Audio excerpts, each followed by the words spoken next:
Hello and welcome to Great Train Layouts Live.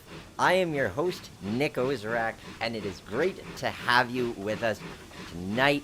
I've got two very special things for you, and we're about to see the first in action.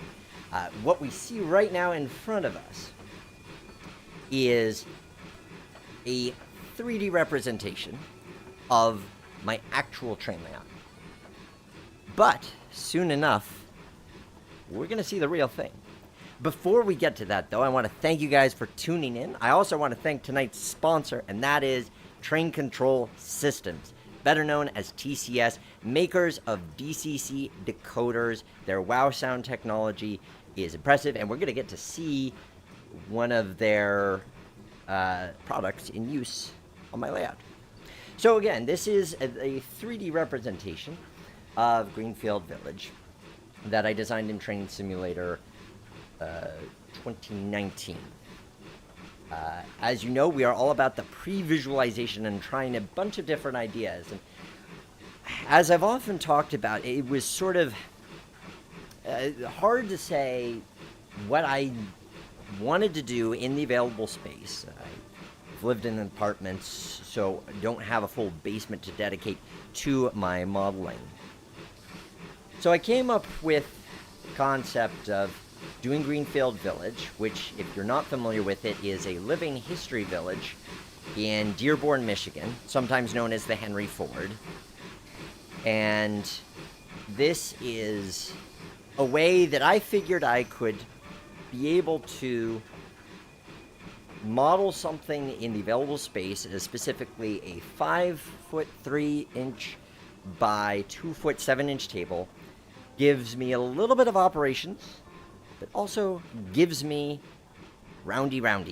I'm in a period in my life where I like the idea of just watching a train go round in circles. And so that is what I built. Or I should say, I'm in the process of building. As you can see here. Welcome, everybody. This is my actual office. This is my actual train layout. This is Greenfield Village, a work in progress. And do let me know, I'm going to check the comments now to make sure that you can hear me and kind of look over the levels. If you have trouble hearing me or the music's too loud, please let me know. I will caveat this and say, as we're doing this hour of exploring the layout, because I have to look between you and my computer, which has your comments, there might be a little bit more delay in me reading your comments and getting to them, but I still appreciate the feedback. And thank you, Joey the Cat, for the super chat. Appreciate the support to be able to do what we're doing tonight. This is live. This is truly, well, I don't know if I'd say I think my layout's great, or it will be great. So it will be great train layout live. That's the idea. Alrighty, so I'm hearing good feedback from you guys. So what we're going to do is we're going to take our motive power out for the spin today. So Greenfield Village has a couple of miles of track that loop this historic village with all of these historic buildings. Obviously, this is not a full recreation of it. This is a matter of picking and choosing what elements of the village I wanted to have in my train layout. And some of that was chosen for me. And I think that a lot of you might find yourself in similar positions where there's certain factors, whether it be motive power, rolling stock, or in this case, building kits that kind of predetermine a little bit of what you're going to choose to do. So, with that, we'll get our train started. This is DTNN number 7, Detroit, Toledo, and Northern. It is a Bachmann 440 Spectrum model, and it is equipped with the TCS wow sound decoder. So we're going to get to hear and experience the wow sound in its glory.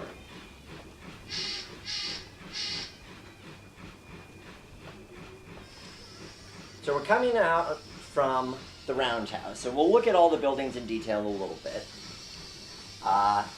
And we're coming up to Spitz Creek Station. Probably first thing you'll notice is, why do you have a roundhouse when you don't have a turntable? And the answer for that is because I didn't want to go to the trouble of having to dig out the foam. This is mounted on foam. And I'll probably hold the camera at some point and take you around for a scenic view of everything that we have here. But I just didn't feel like the trouble of carving into the foam and putting the turntable pit in and wiring it, and also having to account for the fact that it's right next to the main line. So we omitted that. So I'm going to go behind the camera so you can see as we couple to our coaches for the day. A day of going around in circles. While I'm doing that, some of your comments. Good to see NKP765, good to see Millennial Modeler. Appreciate the feedback so far on you guys being able to see the layout and work. This is going to, as I say, be experimentation because I am running my camera. And I wanted to actually run my full camera proper. So what you see is coming from my fancy schmancy HD camera piping into the computer, which is an interesting setup, and I learned a lot about live streaming as a result of it. So let's talk about what we have going on here. So this is the Greenfield Village proper on this side that you were looking at. When my last apartment, I faced the issue of that was the whole footprint I have. This layout conveniently fit into a larger office, but where I was, I didn't have enough room for staging tracks, or just anything to give me head-end room to be able to work this siding. So on the layout, as in real life, this siding is where the coaches are stored that they use to take guests around the park. But I needed head-end room. Initially, this was just going to be just making sure I like my frame. Initially, this was just going to be grass, like nothing really special, maybe even unscenic. But then I had the idea, I thought, wait a minute. What if this was the inside of the Henry Ford Museum? That way you have this sort of display piece and just something kind of unconventional as a staging area. So I thought it would be fun. So that has been the project, one of the more recent projects I've worked on. And feel free to, I don't want to bore you with details unless you want details.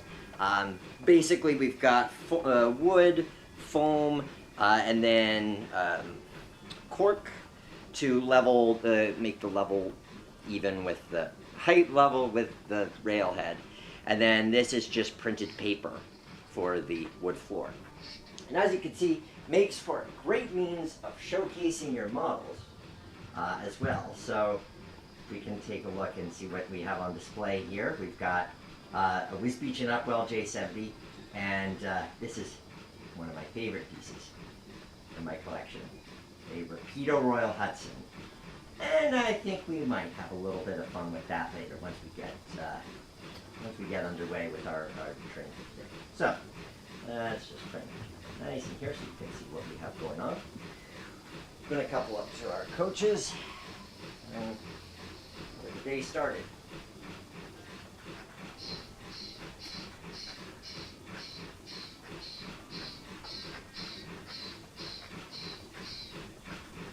Oh, thank you for letting me know about the game audio. I have now turned it on.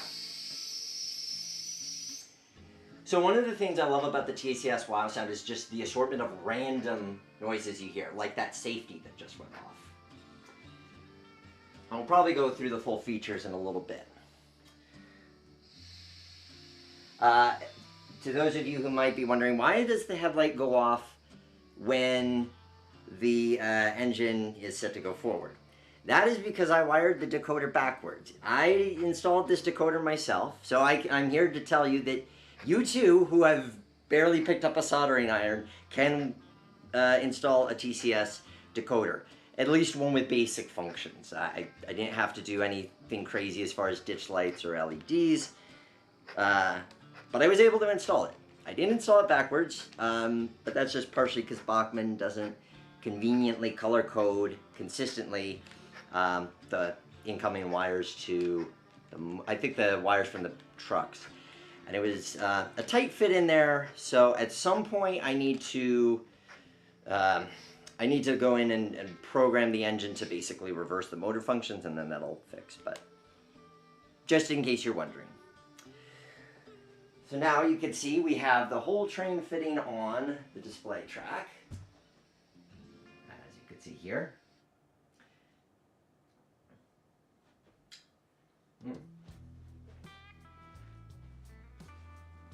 And I need to make sure I've still got power, because despite the fact that it has a keep alive, that keep alive can only last for so long. I'm not sure why it went off. I've had issues with a loose wire in the past, but I don't see it loose at the moment. So, yeah, well, it wouldn't be a live stream without technical difficulties. If need be, I'll just push the darn thing off, but hoping that I can find the solution.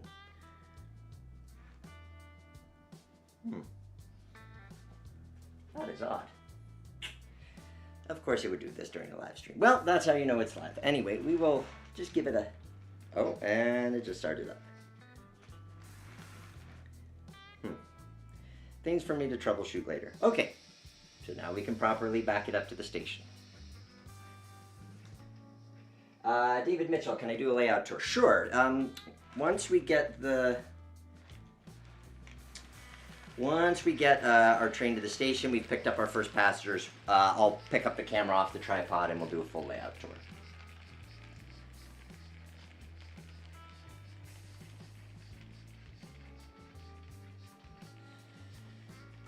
Okay. So here we are at the station.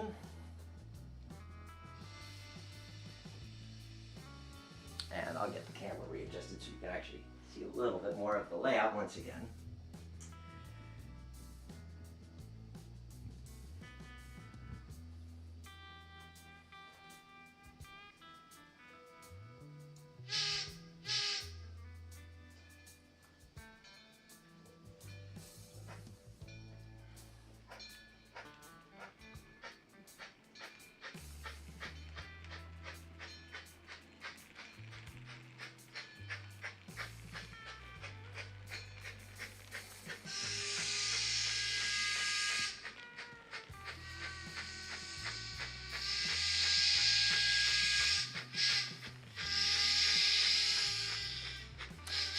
Okay, so with the train underway, I can put my phone down, I'll get the camera off of the tripod, and we'll do a layout tour of what is here and what is planned to be here.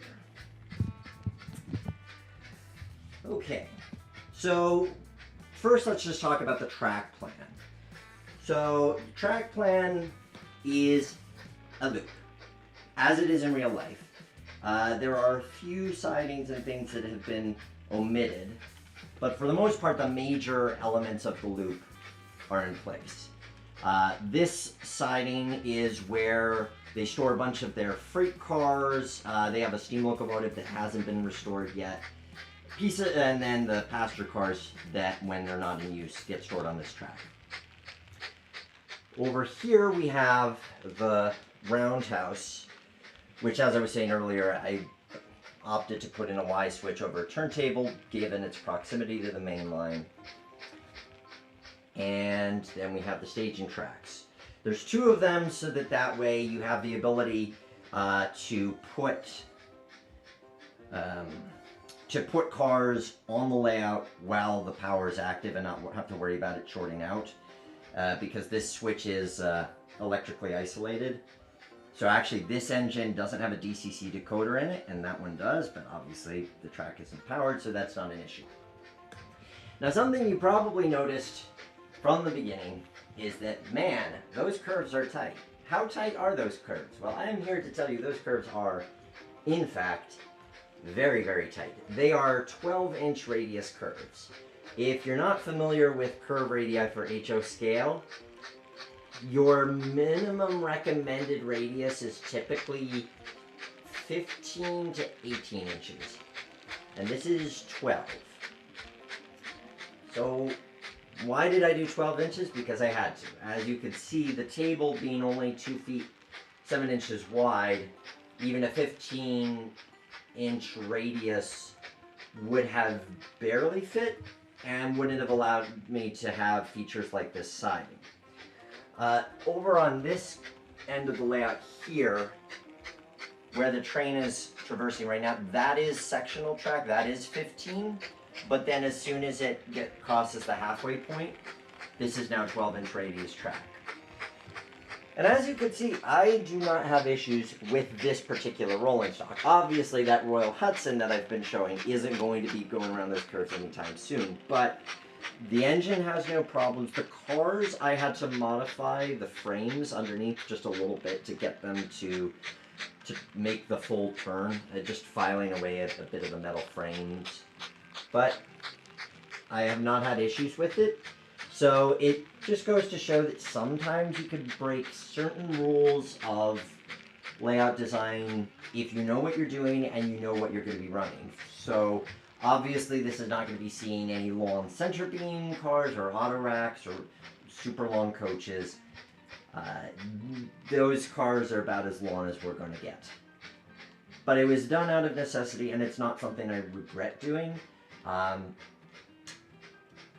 They were a pain to stretch out. So the track, so what is my track? My track is a combination of Atlas sectional track, Atlas turnouts, micro engineering flex track, Atlas flex track, and a Pico turnout, the Y switch in the staging area. So I went with these type turns because I really wanted something to go round and round in circles. I know a lot of times when I'm live streaming, I really like switching.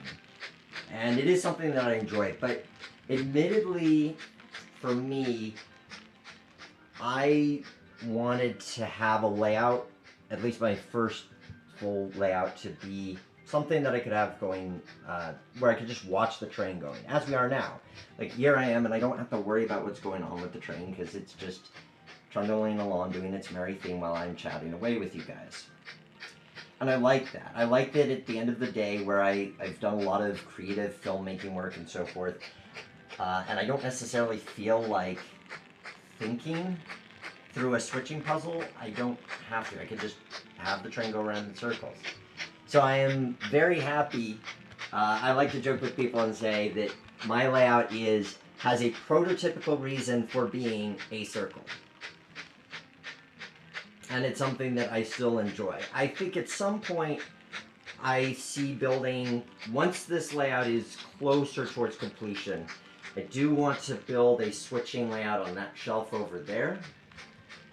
But this has a bit farther to go before that's the case. I'm going to take a quick peek at the screen, and then I'll take you around to kind of what is planned for each area of the layout.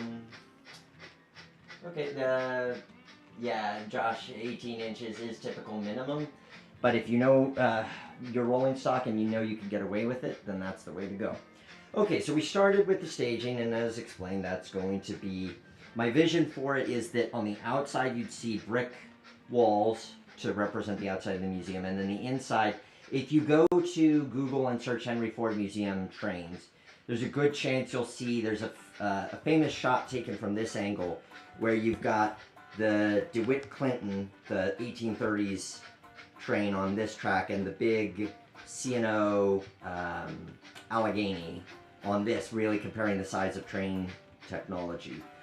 And at some point I hope to recreate that shot here, but there's this big canopy over top that lets light in, and I'm hoping to find like a European train station or something like that to kit bash that'll give that canopy effect. I have some walls from a incomplete kit that I can use for the outsides, so it's just figuring out how I'm going to do the interior. And then at some point I'll buy a Bachmann DeWitt Clinton, and then I can also joke and say that I'll have the one prototypical use for a Bachmann DeWitt Clinton, which is just sitting on that track right there.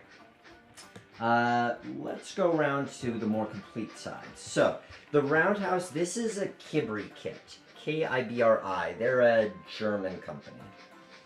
And I got this because if you look at the roundhouse photos online, this is a pretty good stand, and it's maybe not 100%, accurate, but it was close enough in terms of the profile of the roof, and it.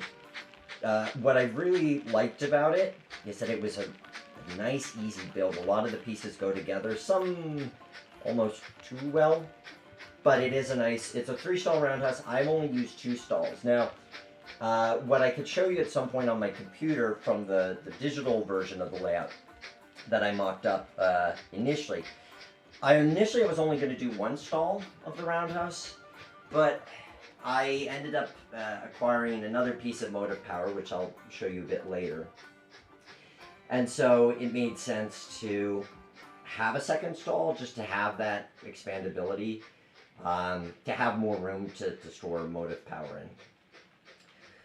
And if someday I built a larger version of this, then I could expand the roundhouse out to its full size and put the turntable in place, but I like this kit.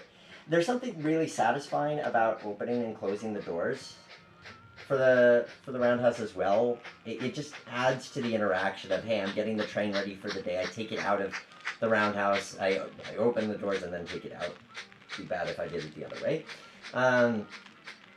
It's just satisfying. And the kit was a nice build overall. So in terms of what I am including on the layout for buildings, because the Greenfield Village has dozens upon dozens, probably close to 100, if not over 100, historic buildings from around the world, literally around the world, that were moved to this village.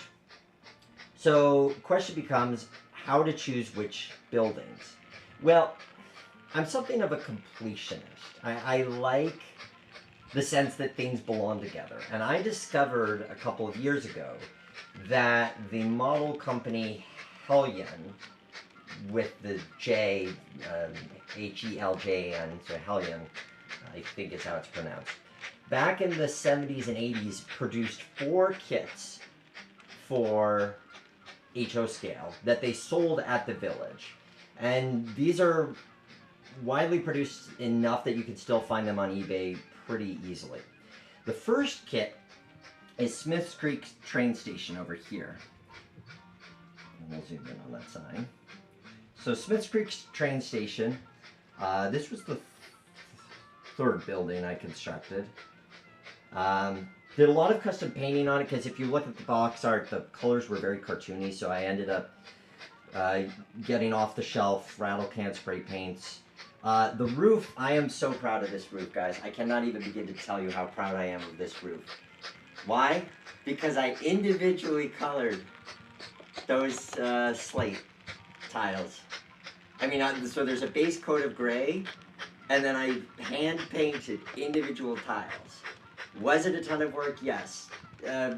Very easily a number of hours. But does it make a difference when you're looking at the roof? I think so. We're going to compare it to the roof of the... Well, yeah, we'll just take a quick look at the... This was the first kit I assembled, which was Edison's workshop. We'll talk more about it. But you can see in that case, I just basically spray painted on shades of color.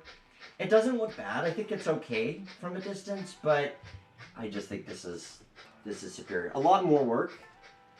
If I really wanted to go crazy, I'd probably be painting individual bricks different colors, so you had more variety there. I have used weathering powders to weather the station and the roof, but there's no doubt that if you actually went through the process, you'd get a whole other result.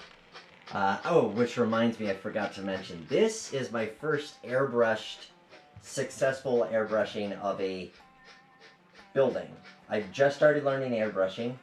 It's surprisingly hard, namely because the tip of the airbrush keeps drying up. But I'm starting to get really nice results. I see the advantages of it, and I was really happy with how this kit turned out with airbrushing the brick and the roofs in particular. Before I switch sides, I'll show you a little bit of behind the scenes, so to speak. So this is my workbench, which, as you can see, is just a cheap desk that I got for free online from a local Buy Nothing group. And I just took the I took it and I added wheels to it so it can roll in and out from underneath the table. So that is my workbench. So everything fits nice and compactly in the room and gives me, it's because I didn't want the room to feel claustrophobic. At least to me. My wife says that she gets claustrophobic in here. I don't blame her, but for me it's at least a good amount of space. This is my control system over here. This is another thing I'm particularly proud of. One of my thoughts was, I've realized that because I like so many different designs, there's a good chance that I'm going to build a number of different train layouts over the years. Small train layouts, kind of like this. But I wanted a control setup that was compact and something that I could take between the layouts in the long run. So, cheap set of drawers on Amazon, but nice enough to be presentable. Top drawer has the transformer. Bottom drawer has the Digitrax DCC system, which I'm running off of my phone. There's a wireless unit in there as well that the phone is communicating with, so the phone is acting as the throttle. And then this set of toggle switches here allows me to switch between DC and DCC control. So if I want to run an older engine on this, or something that I haven't installed a decoder in, like that J70, I could do so. But that's not all, he said. If we go and look at the wiring, you can see that I've installed a plug on it. Let me just get the camera refocused. Sorry if this is a bit jittery, guys. I won't zoom in this much ordinarily. So that plug, which I can pull out a little bit. Well, actually I can't because they'll probably come out. Sorry. But that plug disconnects and reconnects. So my vision is to be able to have easily plugs so that I can just take this box, unplug it from this layout, and plug it into another layout. Gonna do. Feel free to send in your comments, guys. I know that I'm jumping between things, but if you have any questions about anything, just let me know. So this area over here is obviously the most work in progress of everything. This is going to be what's called Firestone Farm. So there's a farmhouse here, which I haven't figured out how I'm going to go about that yet. I don't really have room for the whole house without it going right next to the track, and there's supposed to be a road in front. So I think it will just initially be the road and maybe some gardens, and then in the long run have some kind of removable module that can attach here with the farmhouse itself. Oh, I need to refocus the camera. Over here, this is going to be the entrance, the first train platform that when you enter the park, you would see a platform here. This is most likely where you'd board the train initially if you were going to ride the train around the park first. Over here is a soybean farm, or actually soybean lab. So Henry Ford was really interested in soybean technology. There's actually a car that he had produced out of refined soybeans. This is not something I'm making it up. You can look it online. But this laboratory, it's now a display building. This isn't the actual building I'm going to use. This is a placeholder that I had in my collection. It means I can have less open golf green turf. So the actual building is going to be about this large from that corner. And then over here will be some fields. And then in terms of separating, as you could see from the 3D model, which I'll probably switch back to at some point, I want to use trees here so that you can see the roundhouse, but it doesn't dominate this whole landscape. I want it to feel removed from this scene. I didn't want it. That's part of the design challenge that I've been tackling with this, is how to make this feel like everything belongs and everything fits, but that you, in the long run, have these sort of narrowed in scenes so that you can really feel like you're in the park and not just, oh look, I have a helicopter view of this layout. Hold on a second, guys. I'll set you up with a nice passing shot of the train coming around the corner here.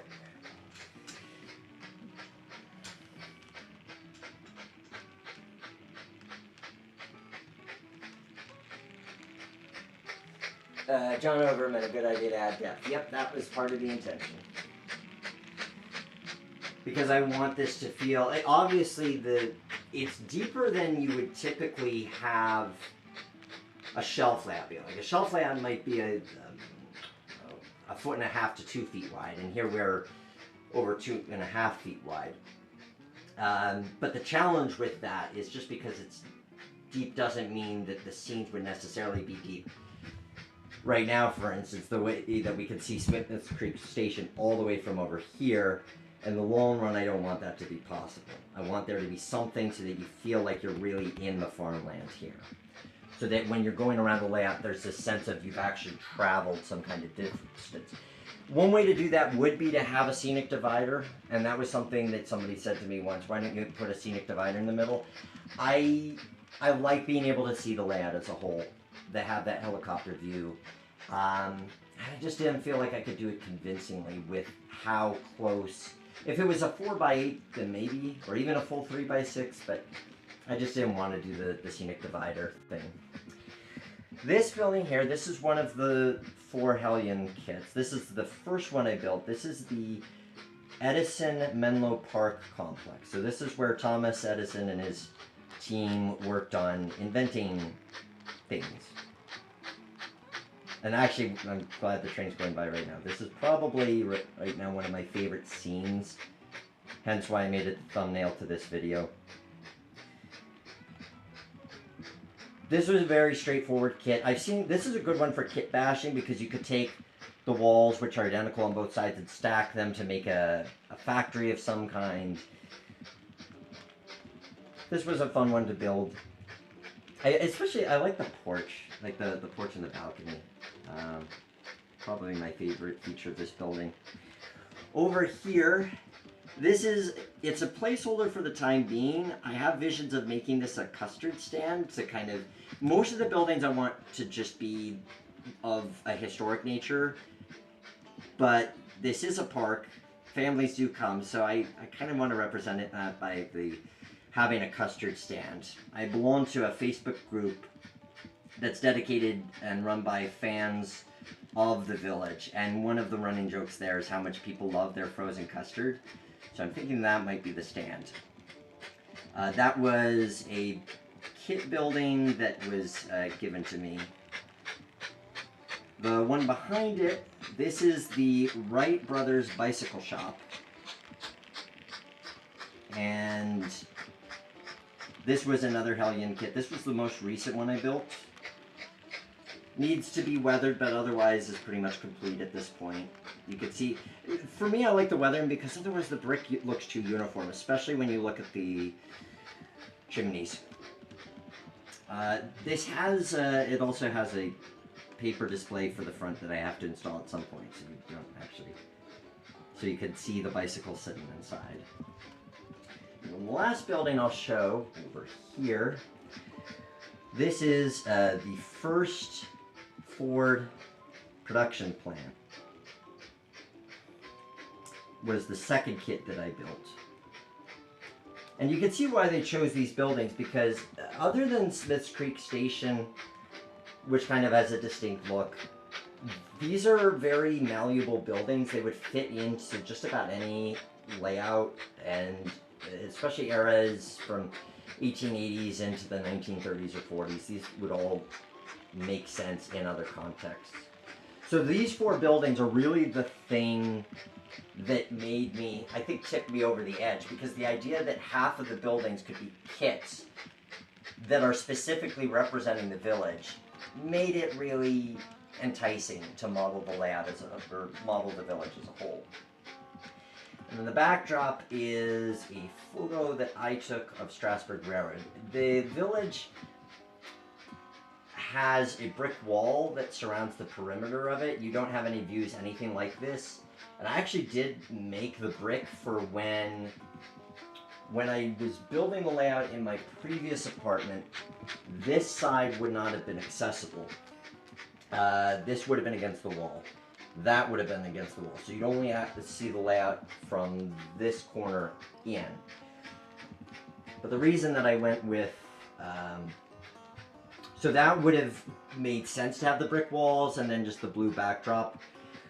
But for this, I wanted to have the layout out as a peninsula within the room, as we could see here. Because I just felt like it gave it more space, and I like the idea that now this village, which you could travel around, you could see from different angles. Because I could have put it against the wall and moved the shelf elsewhere, but it just felt right. It felt right putting it as a peninsula here, and it doesn't on a day-to-day basis affect my ability to get to the computer, especially with the staging area lowered. Going to take a look at your comments. Andrew P says, good work on the track work, wiring, and ballasting. Thank you. Well, the wiring, fortunately, that was largely straightforward because I mainly wired it for DCC. There's just one set of pickups. There. That's it. I figured it was small enough that I didn't have to worry about the electric current dropping out. This section here, the staging, the wiring, the wires attached here. That way, then I didn't have to worry about how to connect these two rails, or sets of rails together. Ballasting, I'll show you. I had my secret weapon in this drawer. I might not have it handy. But there's a track baluster that a friend of mine produced, named Tanner. Tanner produces great baluster that just sits on top of the track.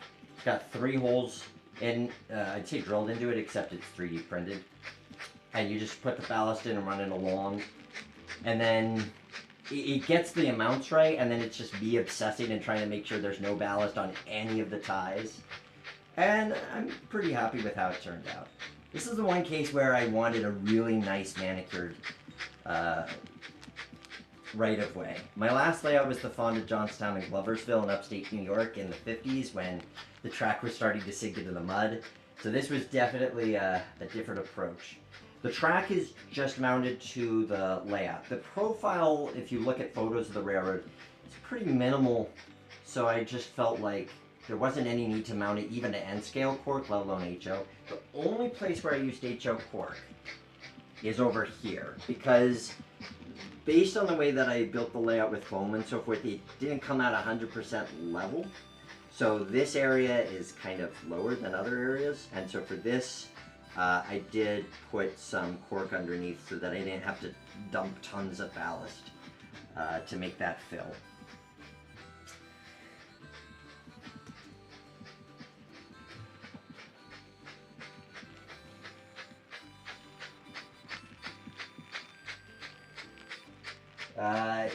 Miles, I see your comment. Looks epic. Thank you. I'm glad you like it. So I think I like talking about kind of the takeaways of layout design, and I'm far along enough to have a few takeaways that hopefully, as you're thinking about your layout, might come in handy. Number 1, don't be afraid of tighter radius curves. Just know what you're doing with them. These work for just having a train going around in circles. These wouldn't work if I had to couple and uncouple cars on the curves themselves, but they work for the sake of just getting the train from one side of the layout to another. I was torn for a while as to whether I should make this a Greenfield Village or if I should make it an HO interurban layout. Because with interurbans, those are pieces of equipment that can make it around tight curves. I could have put a divider down the center, with this being one town and that being another town. But I'm really glad I went with the Greenfield Village approach. This has been a really satisfying build so far, and partially because I focused on doing kits. I'll talk about that a little bit more. Design takeaways. So number 1, don't be afraid of tight radius curves. Just know if your stock can handle it. That would be my main advice. And know if it's going to impact your ability to do switching or anything of the sort. Number 2, you don't necessarily have to have a view block. You just have to think about how you're putting your position in your building. So I sweated for a long time as far as how I was going to position these 3 buildings here. The station was never in doubt. That had to be over there. Next time the train goes around, I'll get a nice close-up of the train as it goes by the station there. These 3, when we go back to the digital design, you'll see that I had them in largely different places. I initially put this on the inside of the curve facing like this way. But I didn't like that because I felt like it made the curve too obvious.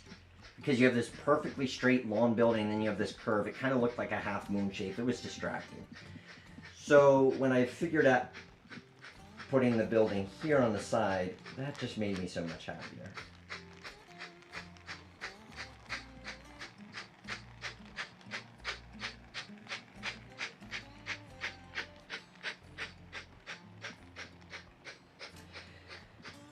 And as we can see from here, there's a nice depth created to go from the Menlo Park to the Ford factory to the station.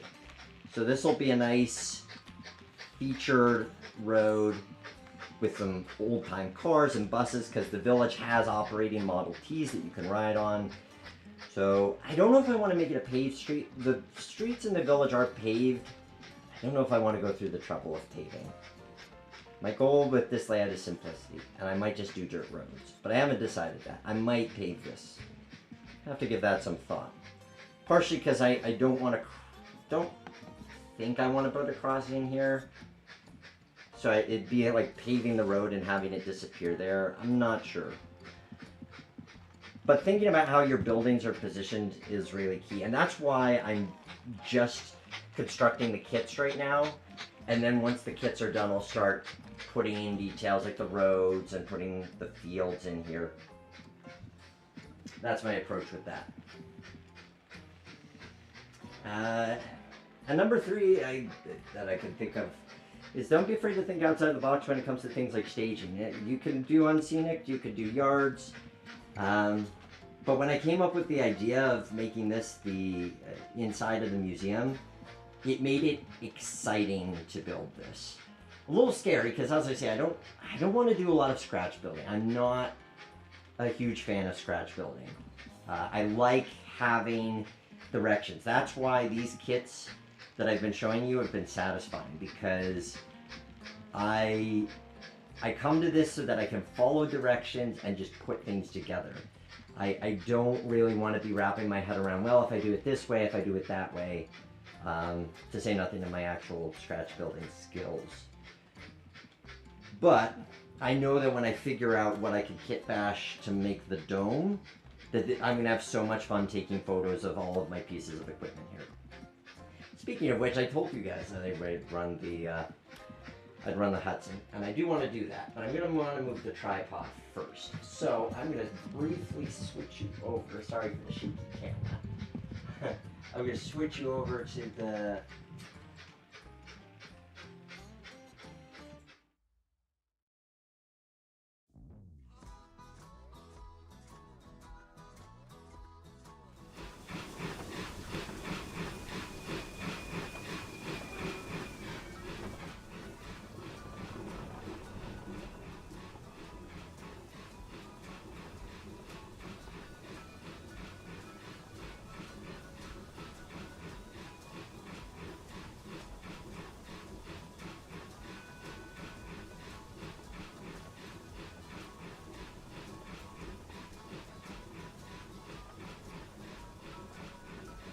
Sorry about that. Okay, so here we are. I realized that I was muted on the computer. So you can see the differences between the real world and the digital world. Some of them are just down to which buildings I've constructed. So I haven't built the Tipple yet. But you could tell that initially I was going to just make the engine house 1 stall. I then moved it to 2. I was originally going to put everything on a street, but see what I'm talking about with how I didn't like that half moon that the Menlo Park building created, hence why I moved it. But then that forced me to move the other 2 buildings. So it's kind of like that Rush Hour game with the moving cars. You just have to figure out which way to move the pieces around to get things to fit. When you're working with something like building kits, where you know what those buildings are.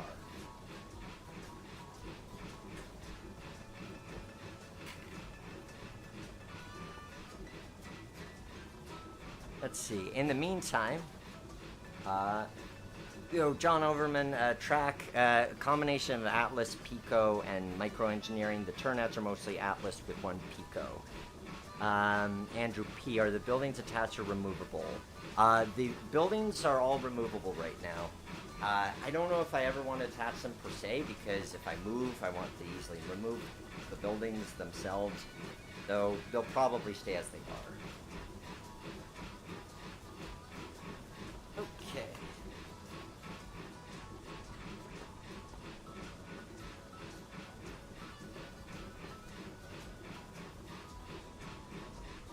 And I'm just going to move my tripod to somewhere a little bit more elevated and being able to give an overview of things.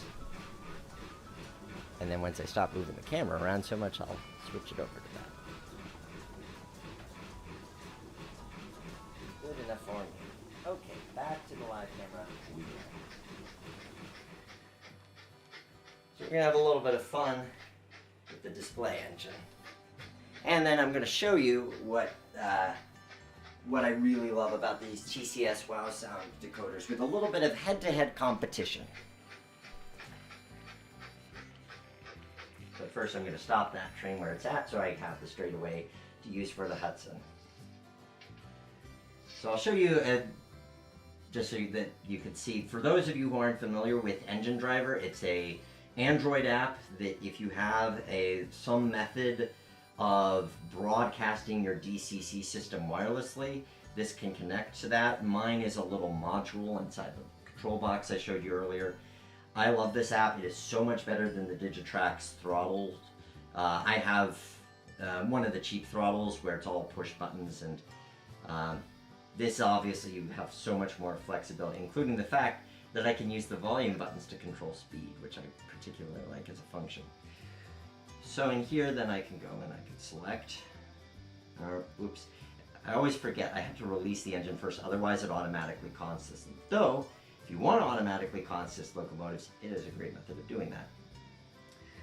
So, we are going to switch over to this guy.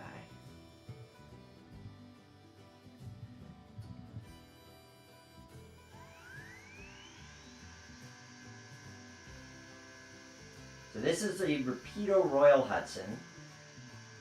Rapido speaks to the part of my citizenship that is Canadian. I'm a dual U.S.-Canadian citizen. My dad raised me on a heavy diet of everything Canadian Pacific and Canadian National. So no matter what interest I develop, CP in particular is always going to be near and dear to my heart.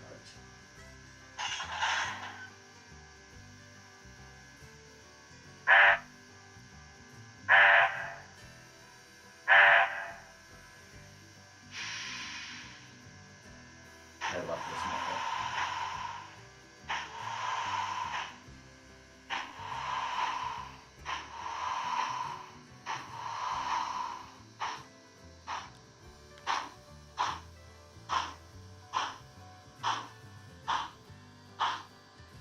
So until I have some other switching layout or some other means of running trains back and forth, this is my one way of exercising my Royal Hudson at home.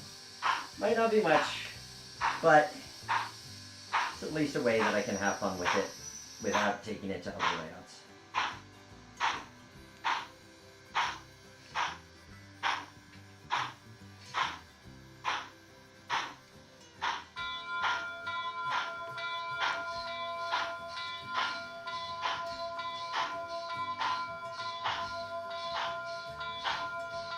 Which I guess I should mention is another way in which I'm happy with how I designed the layout, is that by having this back and forth stretch be almost perfectly straight with the exception of the curves into the siding, it does give me a way that if I want to have guest power appearing at the station or on display, kind of like the Texas State Railroad Museum, which has that big, not Frisco, but Texas and Pacific number 610.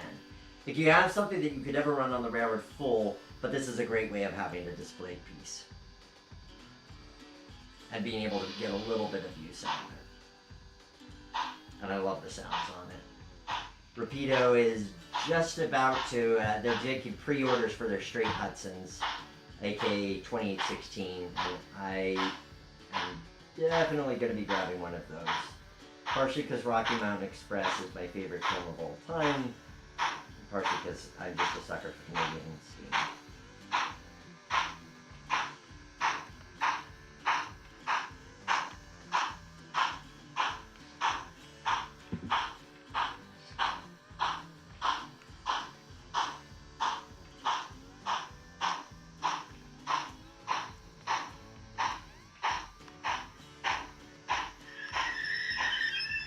Have to make sure I stop in time, because as you can see, I've put no buffers in, and that would be a very bad day otherwise. Today, we give thanks Oh, right, that's the Winston Churchill to function. Almighty God. Rapido does have a sense of humor, and my model delivers speeches by Winston Churchill. I'm going to mute that one now. Actually, I'm going to shut it off from the power in general. Now it's time to have a little bit of head-to-head competition.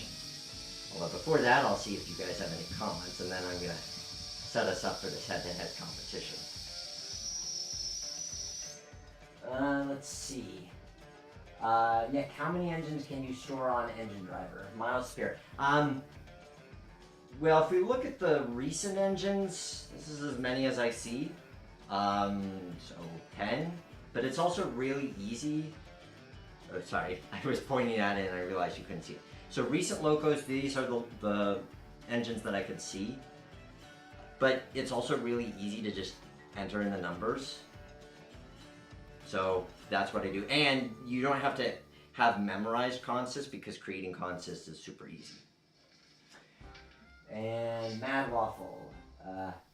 Yes, we are messing with the models today. We are truly live with a layout, a physical layout.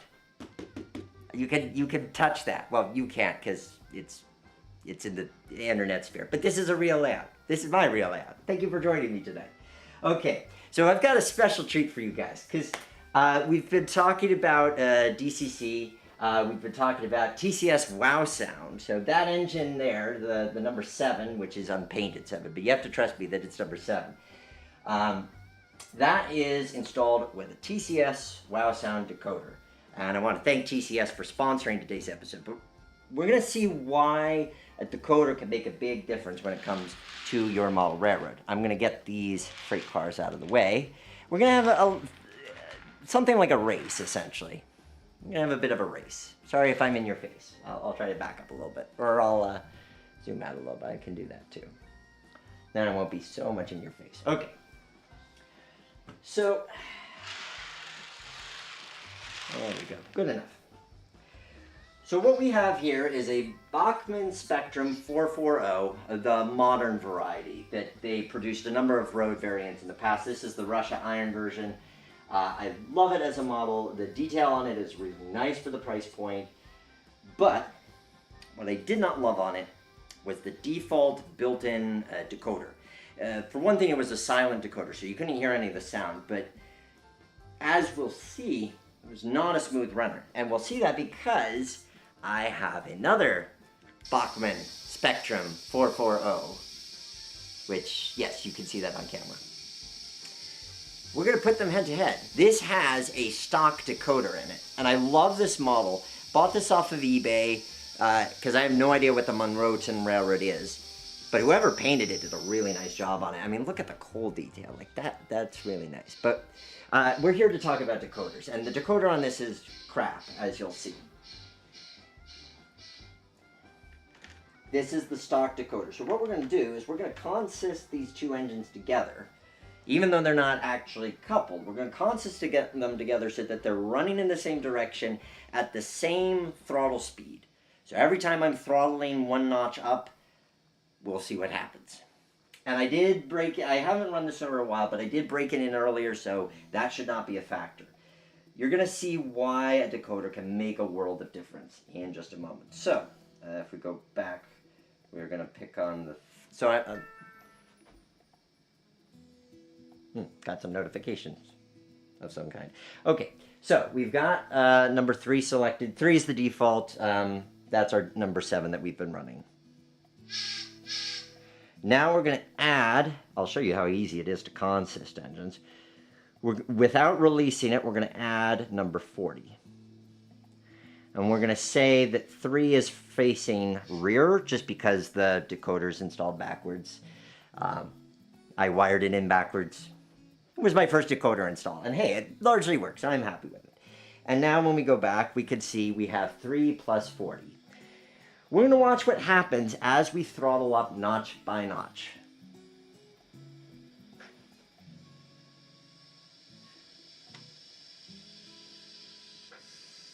So 4, 5, 6, 7, 8. Look at how that guy's struggling there. Like, I'm all for low speed performance, but there's low speed performance and then there's just struggling. And it's not consistent with how it powers up. So I tend to run at a 12 speed, speed notch 12. And as you can see, we're still like really struggling here. And because it doesn't have a keep alive in it, it also gets stuck on certain points. Oh, I just realized I was right, sending my passenger train down to the staging. So, whoopsie daisy. Going to need to fix that and encourage it to not go that way. Okay, problem solved. But now we're on speed step 15. It's still just kind of barely running. And again, this is a stock decoder with this engine. And then when we up to speed step 18. Okay, now it's starting to go.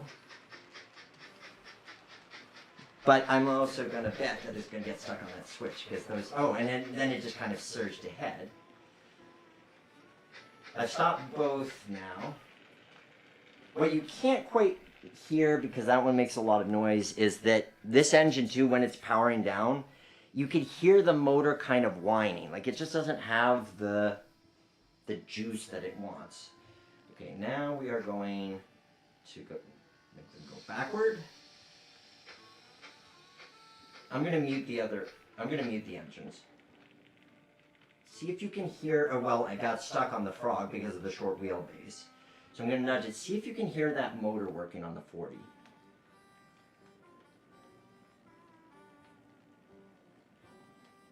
You hear that growling?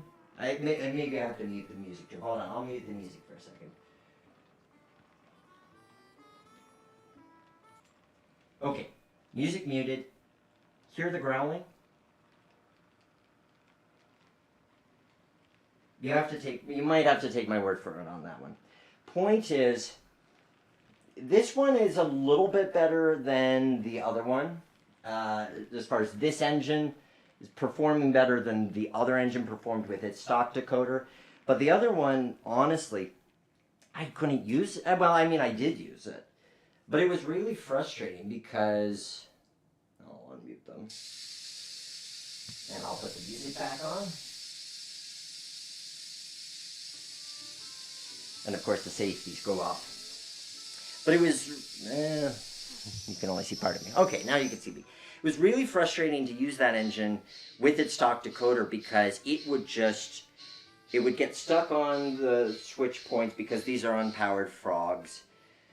And it wouldn't perform consistently. Like it would jump from being stuck to then all of a sudden being doing 15 miles an hour. There was no in between. And for a layout like this, the slow speed performance is everything. This layout, a switching layout, the slow speed matters.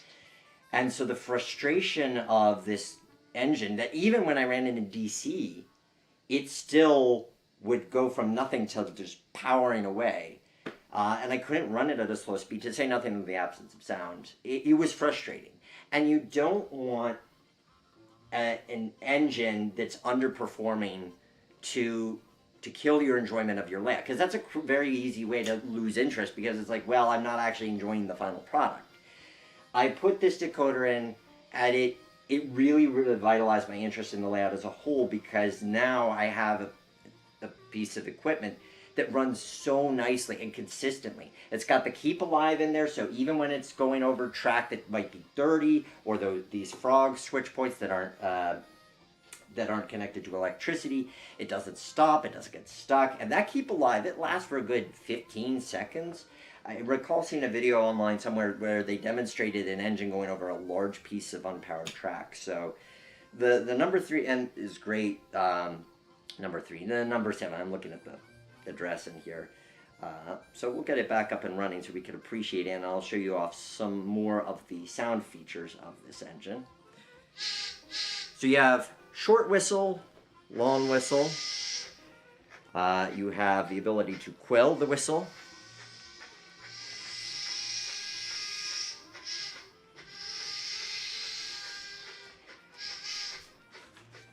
I actually have to check I have my cheat sheet of what different buttons do, because a lot of times I'm running this and my wife's already gone to bed, so I can't use the sounds.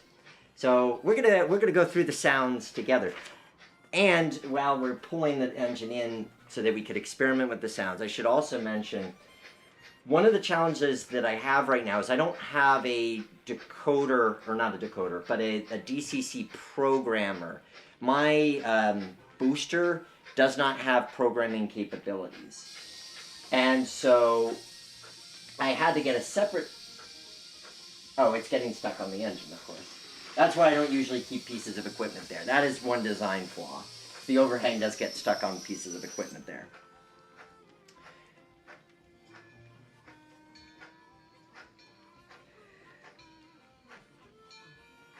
And I'm getting a nice close-up on the engine so we can really appreciate the sounds and details of it specifically.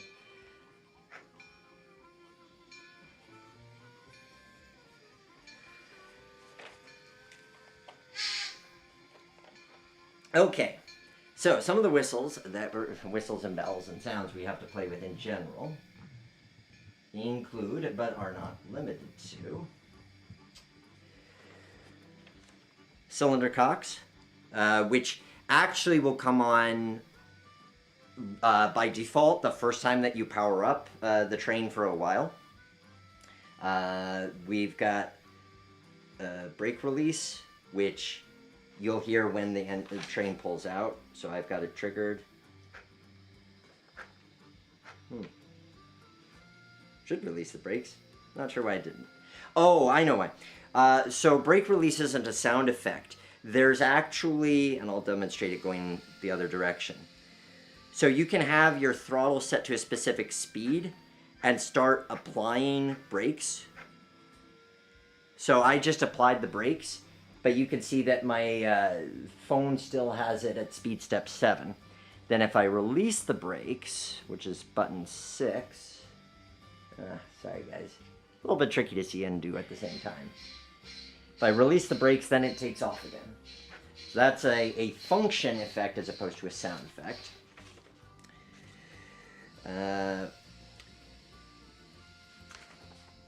Have something called audio assist. Oh, that's what I was beginning.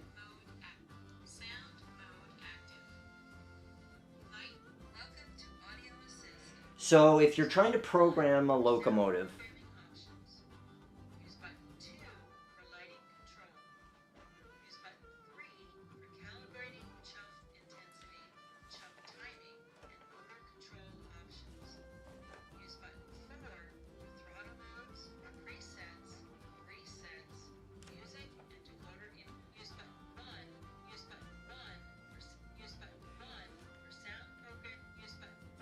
okay, I'm just trying to press 8. So while she's talking in the background, point is that if you're trying to program a locomotive but you don't have an easy means of programming the engine, because right now I don't, you can actually change some functions using this audio assist program. That's how I changed the whistles.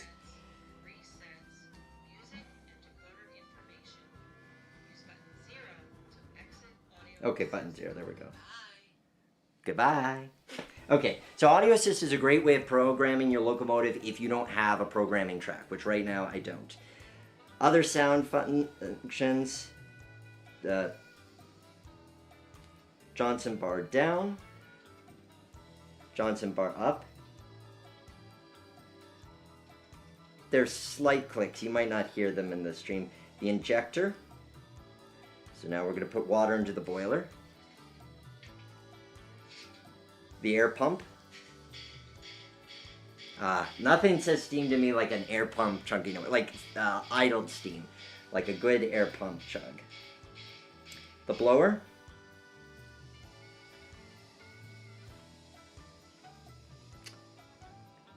Coal shoveling. And let's put some water in the tank, although I'm at the wrong place to do it, but we'll pretend that I've parked correctly. We'll add some water to the tender.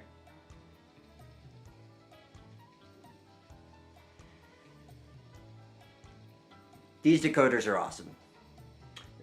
This is my first decoder install. It was, they had good instructions on their website for how to install a decoder in this specific engine, and they have that for a number of engines.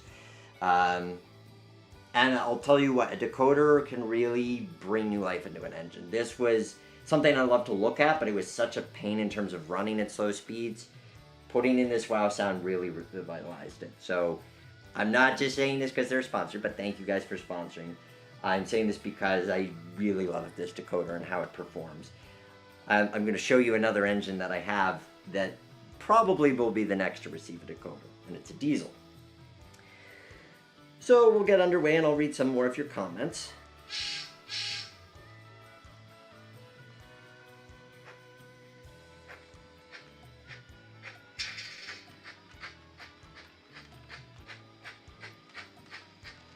I don't see any more comments at this point, but feel free to enter them. Other than that, let's see. Well, we're starting to go into train sim time. So if there's anything else you want to see of the physical layout before we switch into doing train simulators, let me know. Otherwise, I'll kind of wrap things up here. I'll do one final overview look at the layout. Hope you've enjoyed this Great Train Layouts Live with an actual physical train layout. So let's just zoom out and we can get a nice overall view of Greenfield Village. So this is what I work on when I'm not doing train sim layouts. And to me, as I say, I think a key element of enjoying your model railroading is knowing what you're looking to get out of it. And for me, I want something that's straightforward and simple. I don't want to do a ton of scratch building. I don't want to do a ton of craftsman kits. I'm okay with doing some. I'm actually working on, I'll show it to you guys because it's right here, a Titchy crane. And this is a really fun project and I'm enjoying it, but the key is it has instructions. I like doing projects with instructions. I spend so much of my day using the creative side of my brain to create videos and websites that when I model railroading, I really want things to be linear. I want to know what I'm doing. I want to know what the end result's going to be. The sort of, oh, let's experiment and see what happens is really not what I'm looking for in my model railroading experience. Your mileage may differ. The key is to know what you're looking for overall. Okay, so a few of your questions coming in. Is there a turntable at the roundhouse? No, there is not, Miles. I will show you. We'll put the train to bed, and I'll show you what there is in place. We just have a Y switch there. Meanwhile, what are you using to control your layout, Nick? I'm using my cell phone. Well, specifically, I should say, I have a Digitrax system, so it's a Digitrax booster, a Digitrax wireless unit that broadcasts a Wi-Fi network that my phone connects to. So I'm using this to control the layout, or control the trains individually. And this is an amazing use of a throttle. Like I've not played a lot with the Digitrax Zephyrs or the NCE cabs. I've played some with the NCE cabs, but honestly, this is my preferred control method overall. And it's free. I mean, you have to pay for a wireless unit or get your computer to run JMRI, but the app is free. We're gonna bring our freight cars back in so that I can park our train for the night. I'm sure we've done a good amount of laps and people have seen a good amount of the village. So I'm gonna bring it into our staging area. Meanwhile, Millennial Modeler, thanks for sharing a great job on the track painting and ballast. Well, thank you. I'm glad you guys enjoy it. And do stick around. This is not the end of our stream. We are going to go back into the digital realm.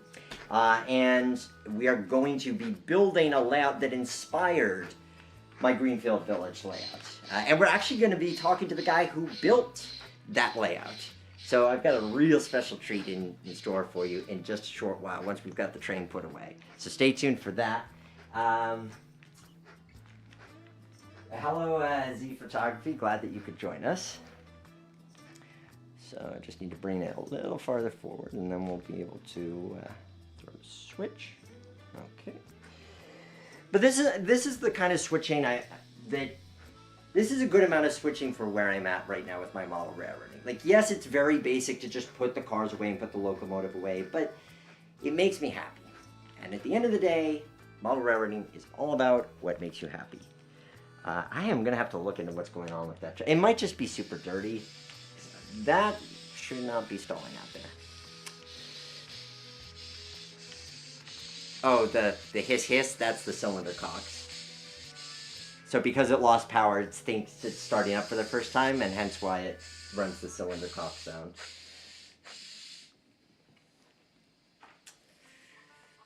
These. If you can build one of these, you'll have an awesome uncoupler tool. You can use a toothpick with one of these electrical wiring nuts. You can use skewers like you would use for shish kebab, but it is great to have as an uncoupling tool, because then you don't have to do the whole lifting your cars with the 5-fingered crane.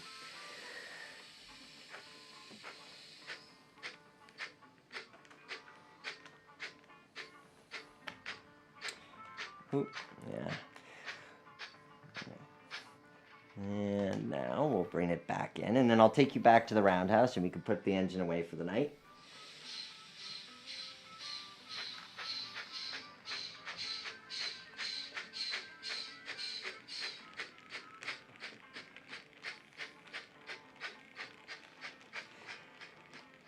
So my hope someday, if you're familiar with Greenfield Village, you know that the village has 3 steam locomotives that are in operation. They're 440, number 7, which I have here. And, well, I should say they're DT&N 440, because they also have a kind of custom 440 known as the Edison, which is patterned after like an 1880s engine. And that, at some point, there's a Bachmann 440 that looks close enough, and I could see 3D printing the different parts. What I really would like to have, and my favorite steam locomotive of their collection, is the Torch Lake. It's a Mason bogie, which means it's not articulated, but the bogie actually pivots separately from the drivers. It's a cool engine. I don't know how I'm going to scratch build that. I really don't know, but that is one that someday, and not only do I have to figure out how I'm going to have it, but how to have it navigate 12-inch curves, or 12-inch radius curves. That's going to be interesting. So last thing I'm going to do before we switch back into the digital train zone is I'm going to bring you over here with me, and I'm going to get my tripod stable.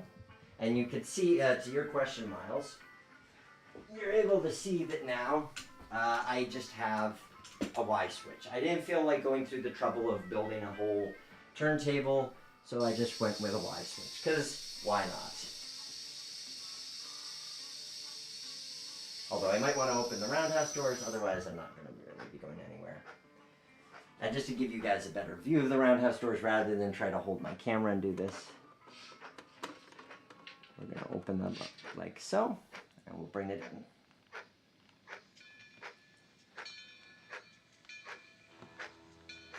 And it might get stuck on the door because I'm still trying to position the roundhouse in such a manner that it won't. Ooh, worked the first time.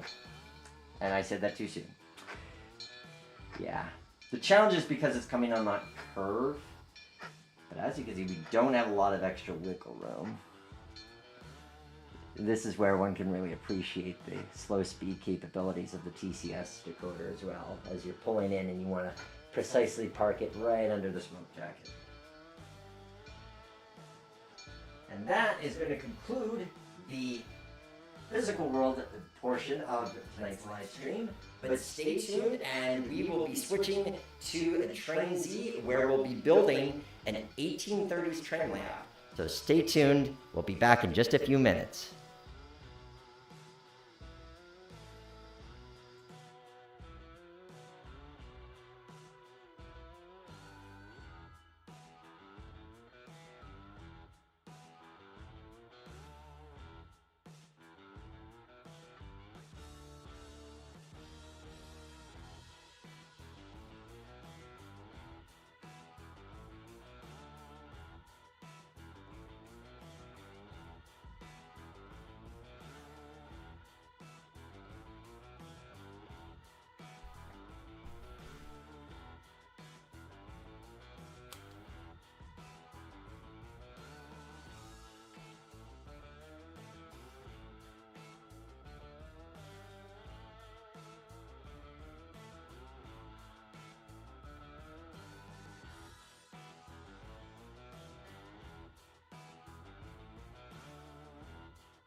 And there we are. And I am back. Although my microphone is kind of blocking you guys. Sorry about that.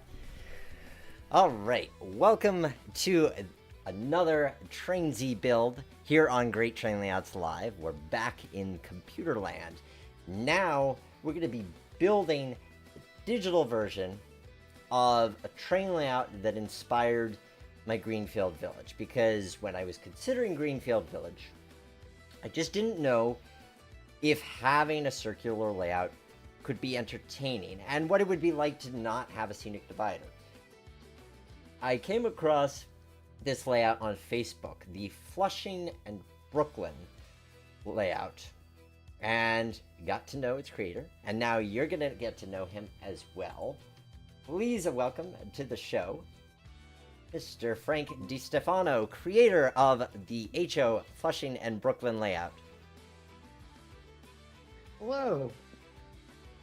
Good to have you on, Frank. I'm going to make sure that I've got all my audio settings correct because I would hate to have screwed up something. I feel like probably the thing I'm screwing up right now is having the music too loud. So I'm going to turn the music down, and I'm going to turn you up. So if any of you guys out there are having difficulty hearing Frank, just let me know. But Frank, it's good to have you on the show.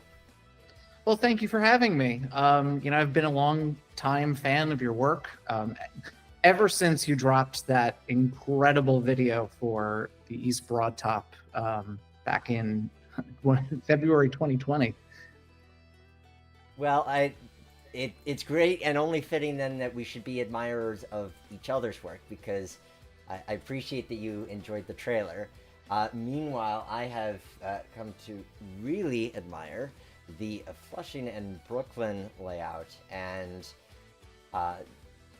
so it's something that 1830s railroading, there's just not a lot to work with when it comes to kind of off-the-shelf stuff in terms of kits, and especially with rolling stock, wouldn't you say? Yeah, I mean, I got pretty lucky because the Bachmann Collectors series was created. So, there was the Lafayette, which came out, I think, in the 1970s. And then they had a couple of reruns of that. And there was, of course, the DeWitt Clinton, the John Bull. And then there were several iterations of the Lafayette design. So there was the original, the B&O Lafayette. Then there was a European version of that called the Pegasus. The Prussia. And then there was a final iteration of the B&O design, which was the Pegasus. So there was enough variety for me to work with, especially for the size of the layout that I was going for. 3 locomotives is really all you really need for something of that size. So well, obviously the first thing with any design is just figuring out what you want to do. So what compelled you to do this era? I have always been a huge fan of 1800s railroading. And in particular, I've always had a soft spot for the 1830s. I mean, the technology was brand new. It was the way of the future. In essence, the steam locomotive symbolized the industrial age.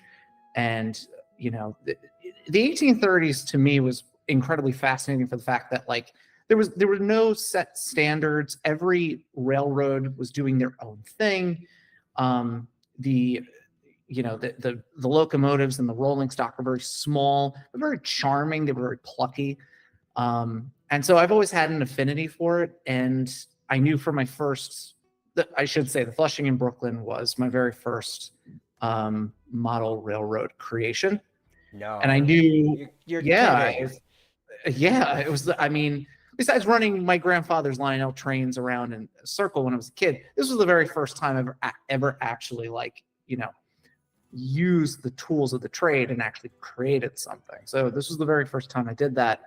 And I knew I wanted to do something very small scale, and the 1830s would lend itself very well to those, to the size limitations and to the simple operations that I really wanted to achieve for my first layout.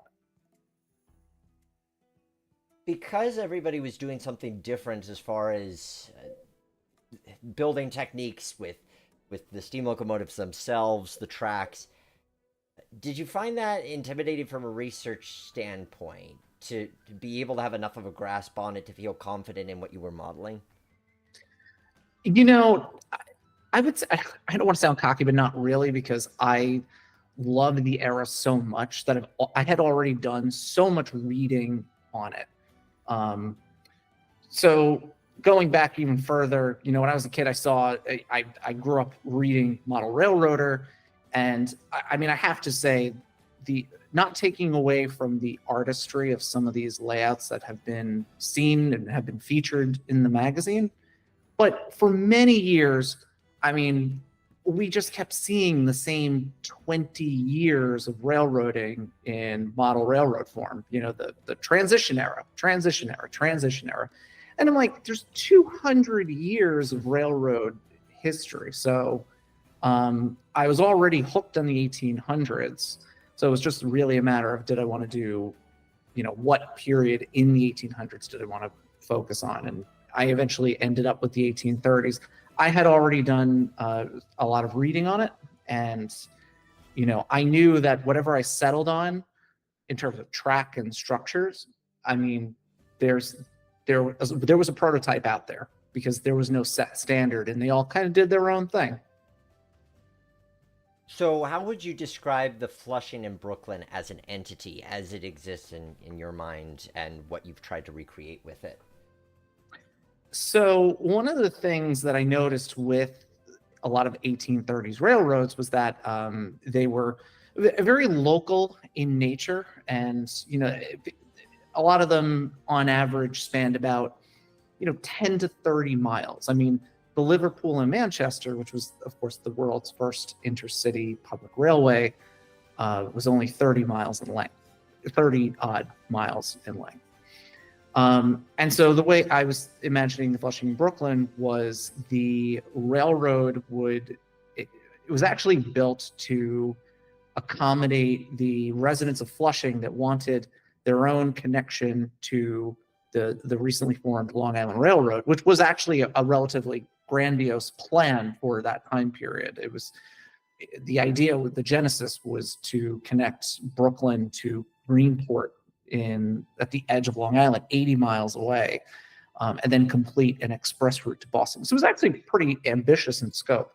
And in my world, I thought it would be fun if, well, what if the residents of Flushing felt, you know, snubbed by not being included on this new thoroughfare of commerce?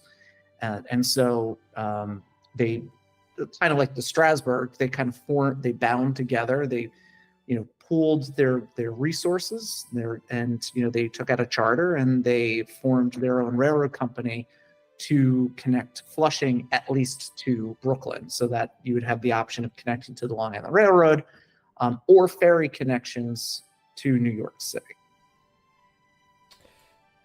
So knowing that this was the area you wanted to do, and knowing that you had a launching off point, how did you come up with the design that we see here? I knew I wanted to keep it simple.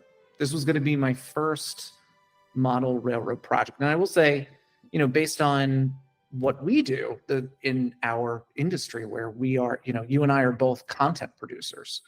And I think that helped me, because with any video project, any media project, I always consider the scope. And, you know, I try to break it down into smaller little tasks.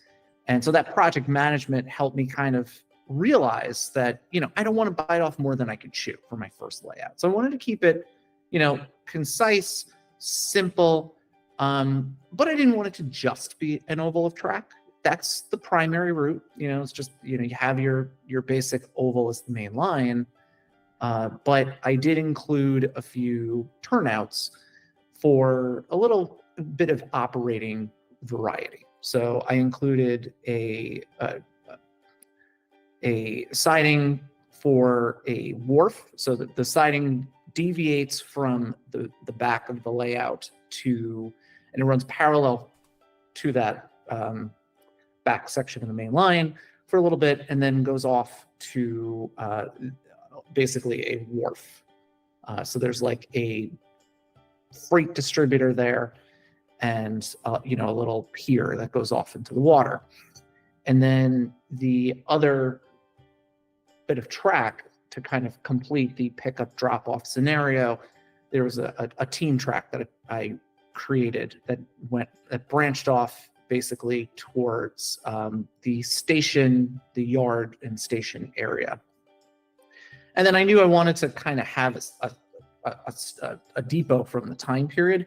I really wanted to model one of those enclosed station structures from the 1830s. I thought they were really cool. And it's an aspect of railroading that people, you know, aren't super familiar with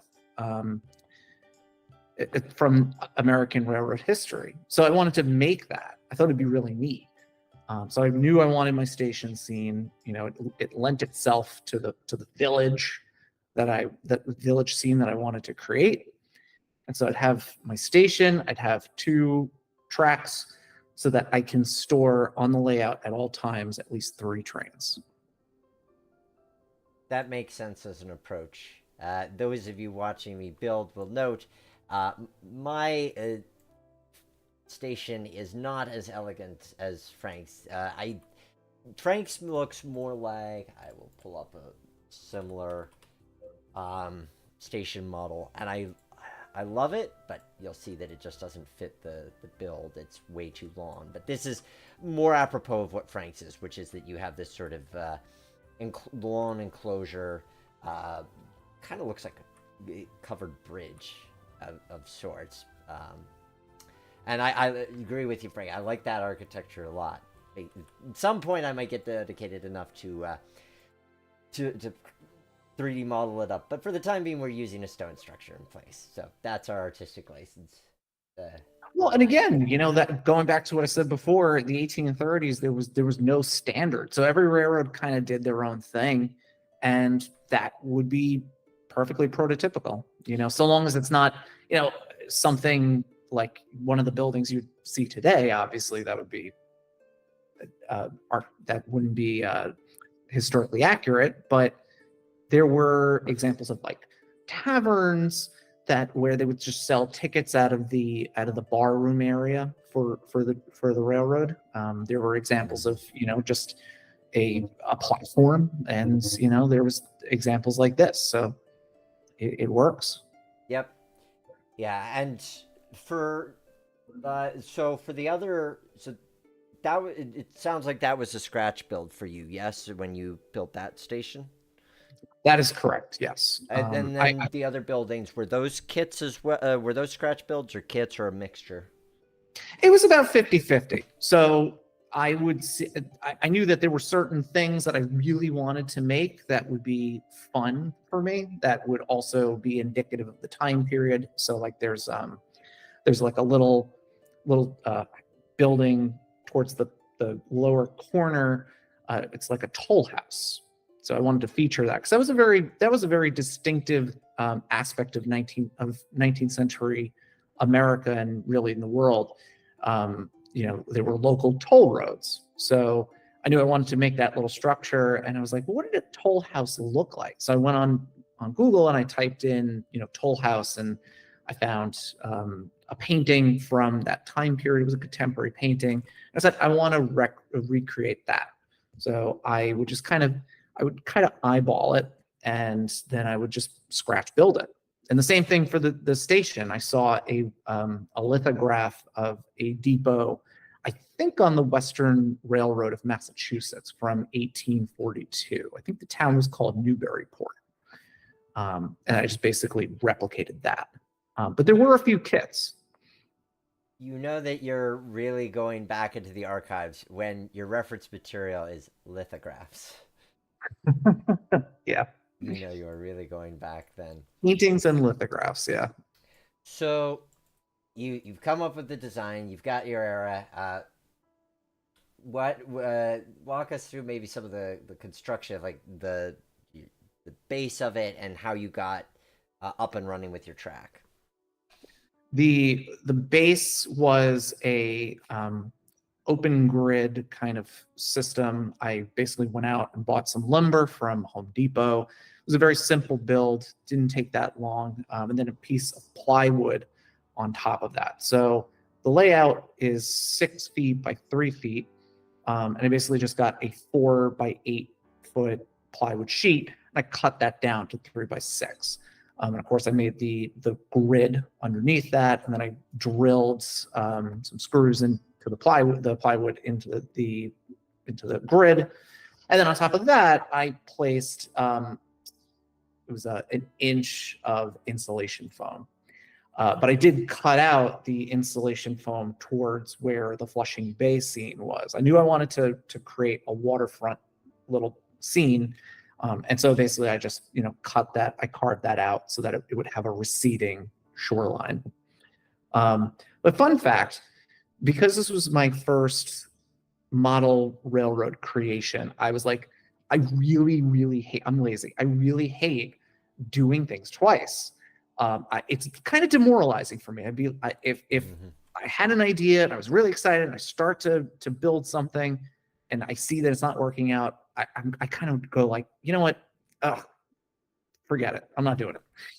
So I figured I will dip my toes in the water and I will test out. I spent about 4 years just looking up different scenery techniques online and seeing what would work for me. What looks right and what I think I would enjoy. Because I also want this to be an enjoyable process. So if it seemed like too cumbersome, too complicated, I just didn't do it.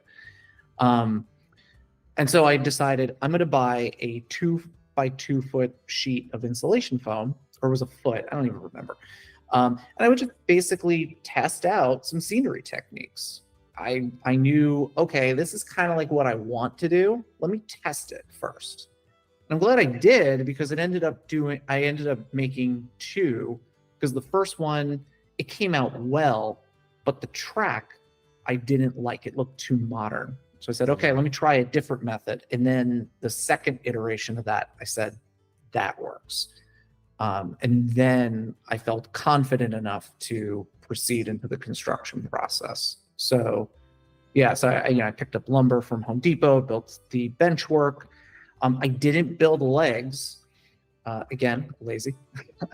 So I basically just put the table on the bench work on top of a folding table that my dad gave me. And there you go.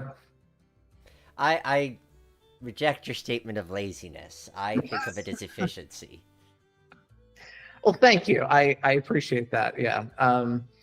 I hate doing things twice. It's really annoying. So I dipped my toes in the water a little bit with some tests. I'm glad I did, because I was able to hammer out exactly what I wanted before proceeding into the real deal. Yeah, I'm with you there on that. I know that there's some folks who really love the idea of experimentation and love the idea that they're going to go through with the whole thing and then later knowing that they're going to redo it.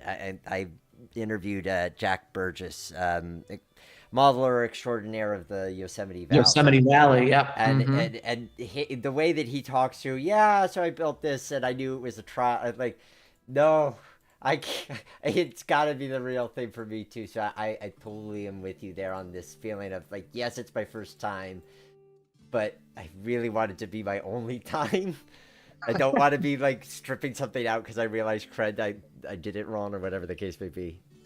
But that's the beautiful thing about our hobby is that, for me, like, there's no one way to do it. It's ultimately about what the final results are and whether you're having fun and if you're happy with it. That's what it's all about. How you get there is irrelevant. And I have to go on record as saying Jack Burgess, I think his work is phenomenal. I love the Yosemite Valley. It's one of my favorites. Yeah, I think, well, and what I particularly found amazing with his too is just the unilateral focus on, I am doing this railroad, and he's been doing it, Lucas, stop messing with my camera. He's been doing it for 40 years and doing the same layout for at least 30 years, something like that. And it's like, gee, to think that you have that vision and you never get sidetracked by other things It's like, man, that must be that's a luxury I do not know, of not getting sidetracked by other things. I hear that. Yeah, no, it's true dedication. He really loves that railroad, and you can tell. I mean, I've watched some of his videos from like TSG Multimedia, where he kind of like goes into like all the research that he has done, and I think he said that he like spoke to some of the old heads from way back in the day, or people who knew the old heads from way back in the day. So yeah, it's a phenomenal work of art. And I imagine that for you as well, like there's space considerations, but also you're probably also thinking as you're building this, I don't want to solely dedicate myself to a massive 1830s layout. Like I want to do this thing knowing that there might be other things that grab my interest that I want to model that are going to need to be separate layouts because they're so different thematically. Absolutely, you are 1,000% correct. And in fact, it's funny you say that, because now I am working on a new 6 foot by 3 foot apartment 6 foot by 3 foot layout in my new apartment, set in the modern day. So whereas the Flushing in Brooklyn, I love 1800s railroading, but I also just love railroading. And now I want to do something modern. I want to have a little fun and, experiment and try different thematic material. As you said, I got inspired by the writing in Northern, so I wanted to do something like that. Yeah. And, I wanted to try my hand at other things. Good source of inspiration, that. I mean, not just in the sense that you've got a fascinating Class 2 hauler, but something that allows you, or gives you the flexibility to dabble into the excursion business, which honestly you don't see excursions you don't see excursions featured in model railroading that much, unless it's like, well, I'm modeling the D&H, but I really want to run a Santa Fe train. But the idea of like, this is a railroad that, whether it be a prototype or something freelanced, that is designed to haul freight and make money, but they just so happen to run an excursion train and it fits with the branding of whatever that entity is. Exactly. And that's what I was trying to do. That's exactly what I was trying to do. So one of the features on the new layout is I have, I went into one of the things that I like to do for all of my layouts. I did this for Flushing in Brooklyn too, to a lesser degree, is I like to actually make my own graphics in Photoshop and Illustrator. So I made a little billboard, the quintessential, ride this train, that you would see on the side of the road for a modern tourist or railroad heritage operation. And I want to put that throughout the layout on my current layout. And also like a little picnic area, with bench seating, with a little kiddie playground. So yeah, I want to try to model that, because like you said, you don't really see that often. Yeah, and honestly, I think there's such joy to be derived the more that you build up this physical, the more that you build up the entity, so it appears as if it could be a real thing, with having the right sort of fonts and the right marketing material. Then it just makes it feel like, oh, this isn't just my toy. This could be a real thing, or was a real thing, as the case may be. Yeah, it's all the details and all the backstory, which is why I really love, freelance model railroading. And that's why for the Flushing in Brooklyn, I wanted to create my own backstory. I didn't want to be beholden to a prototype, because then you're locked into the details of the prototype if you want to do it correctly. So, I love creating a backstory. I mean, we work in a visual medium, we're storytellers. I love to make that. I love to spend time creating that backstory, the impetus for why the layout exists. And again, it also, like you said, it kind of makes it feel like it's not just a model railroad layout. It's like a slice of the real world in miniature. Yeah, I think that it's a lot of fun to build that up, and it's another way to engage people, especially when you have visitors over. And what are, especially non-model railroaders, what do people think when they see? Well, I suppose one place to start is when you first met your wife, and you introduced her to, so this is my place, so this is my tray layout. What was her take on it? Well, she kind of already knew what she was getting herself into. So when I was, before, I met my wife, I was single and I was dating around. And one of the things, fun fact, I met her on Tinder. And on my dating profile, I include a photo of me volunteering at the Black River and Western Railroad. A, it's a great photo of me. And B, I wanted to show my hobby front and center, because if somebody is going to be put off by that, something that's a huge part of my life that I love dearly, then I don't really want to date them. So she kind of knew, she knew about it. She knew what to expect. She was like, "Oh, that's really neat. That's really cool." She didn't quite know the full history, the trains, and she can tell that it's old because of the wooden buildings and the horses and wagons. It's obviously not 2023 or 2021 at the time. But yeah, no, she thought it was incredibly neat, and a lot of people have that wow factor. So that's a really rewarding part of it for me.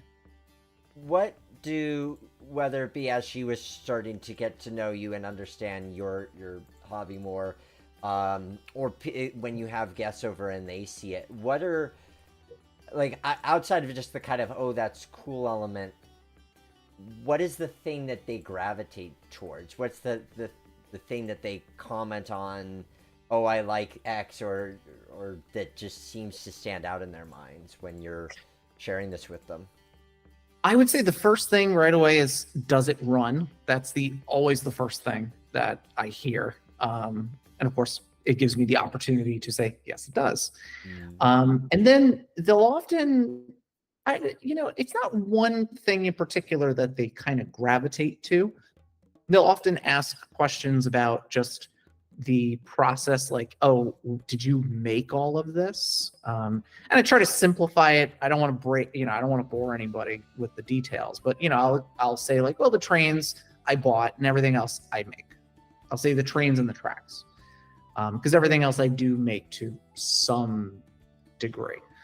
And I will point out some of the buildings on the layout are named for friends and family of mine, so people will get a kick out of that too.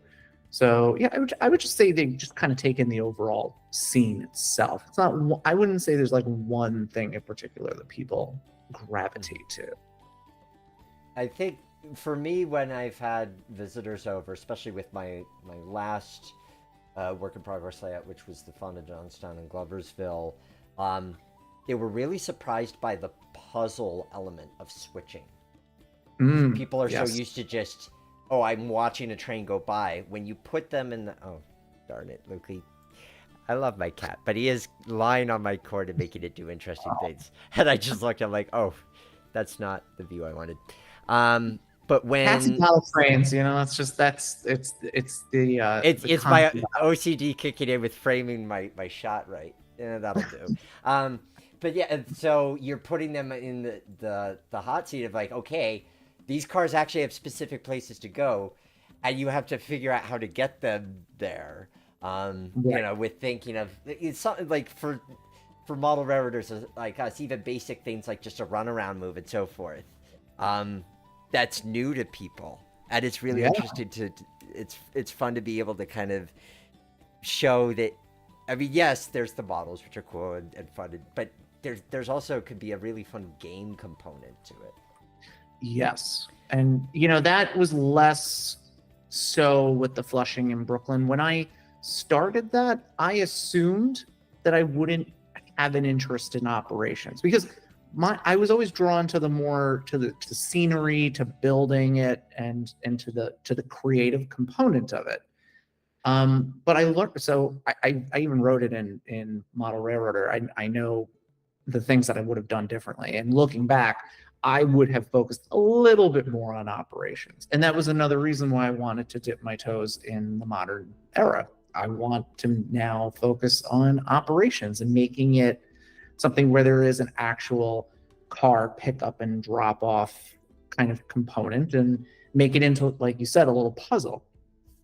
And it's funny because my wife did recently ask, she said, you know, when you're done building the layout, what do you do besides running it? And I said, well, that's a great question. Modelers will make this operational component. So they try to build their layout to replicate the real world. So it's not just trains running around in a circle. There's an intention, and there's a game element to it. There's the fact that you're like, okay, well, how am I going to sort these cars in the most efficient way possible so that they can be set out to various industries in the best way, in the easiest way possible, and also be mindful of potential, mainline trains where you have to get out, get in the hole to make sure that you clear for them. So there's that element. So like you said, I think people are very surprised by that. Yeah, one of the things that, when you're talking about how you had to design the layout for that in mind, that it made me think of is also the Bachmann models. They don't have knuckle couplers. Like they have essentially like not even hook and loop, like just essentially like pin and loop couplers, right? Yeah, it's literally just it's kind of cool because it is somewhat prototypical, but it's also a pain in the butt because it is Right. just it's like a little stick, a little plastic stick, and then like a little circle, and on the other end it's just a peg, a plastic little peg, and you have to put it in, and it's very difficult to line up. It's not easy. If I was trying to make a larger scale layout where operations were going to be a frequent component, I would have tried to change the coupler system. But for what I was doing, I was like, this works perfectly well. Yeah, because that, to me, I mean, I think that the stumbling blocks for me when I think about getting into the era, that being number one, but also two, the detail oriented side of myself goes, but I want to know how they did it. Like, how did they move car for car, and what did that look like? And it's so, from a research standpoint, I mean, if you're freelancing, then you can make it up. But even so, it's like, what does freight logistics look like when you don't have 50 different types of freight cars on a roster? You've got maybe 4, and they're flat wagons with slight modifications. Yeah, you don't have the same type of switching or classification that you would even 40 years later. No, yeah, not at all. I mean, and you didn't even have interchange because all of the railroads kind of popped up in random locations, and I always thought it was neat because a lot of them would literally, you see constantly all the railroads, they would have the names of rivers. So in essence, a lot of the times the thought behind a lot of early railroads was that they were strictly there to get you from one major river artery to another. The Mohawk and Hudson. You have the Baltimore and Ohio somewhat. They really were indicating the Ohio River. I can't think of any off the top of my head at the moment, but Camden and Amboy? The idea that, what was that? Camden and Amboy? The Camden and Amboy. Well, those were the cities, but they were on 2 bodies of water, and the idea was that you would complete the connection to other locations. But yeah, so like all the railroads kind of like operated in a vacuum in essence. There was no interchange, and the few times where the railroads actually like kind of met each other, they didn't often, there was no through service. So the New York Central, fun fact, was a conglomeration of all of these various individual shorter railroads, the Mohawk and Hudson, the Utica and Schenectady. There were just a bunch of various railroad companies, somewhat shorter in length, that completed a continuous run from Albany to Buffalo. But in certain situations, they would have to literally passengers would have to get off of one train and go onto another. So yeah, for the 1830s, there was just that inconvenience, but there wasn't that expectation yet. So the operations were so simple. They were very, very straightforward. And a lot of railroads some didn't even have freight. The Mohawk and Hudson had a stipulation in their charter that they could not haul freight because it would be seen as a direct competition with the Erie Canal, which was funded by the state of New York. So you'd have a private entity taking, commerce away from a government entity, and that was a big no-no. Interesting. Yeah, the things that one discovers when you go into that era of railroading, because they're just so. I feel like my confidence in railroading knowledge really begins in the 1860s, and stems from there. But when you delve into anything pre-1860s, either side of the pond, it's really murky. Yeah, it's murky, and it as you mentioned earlier, it leads to all these sort of fascinating rabbit holes because everybody was doing something slightly different. You didn't have these governing bodies necessarily that were asserting, here is the size of track if you want to interchange, and like here is a standard gauge and so forth. Right, and all the various companies were protecting their own interest, so they didn't even, interchange came about later, and they all said, well, we kind of have to work together if this is going to work. Before that, it was just, they were doing their own thing. Yeah, so it's, when you get into that, you see a whole other side of things. That and just kind of the amount of charters, the amount of could have been railroads. Because everybody was just, oh, this should be a railroad and that should be a railroad. And how many of them actually survived to see grading, let alone track lane, let alone an actual physical railroad in place. Yeah.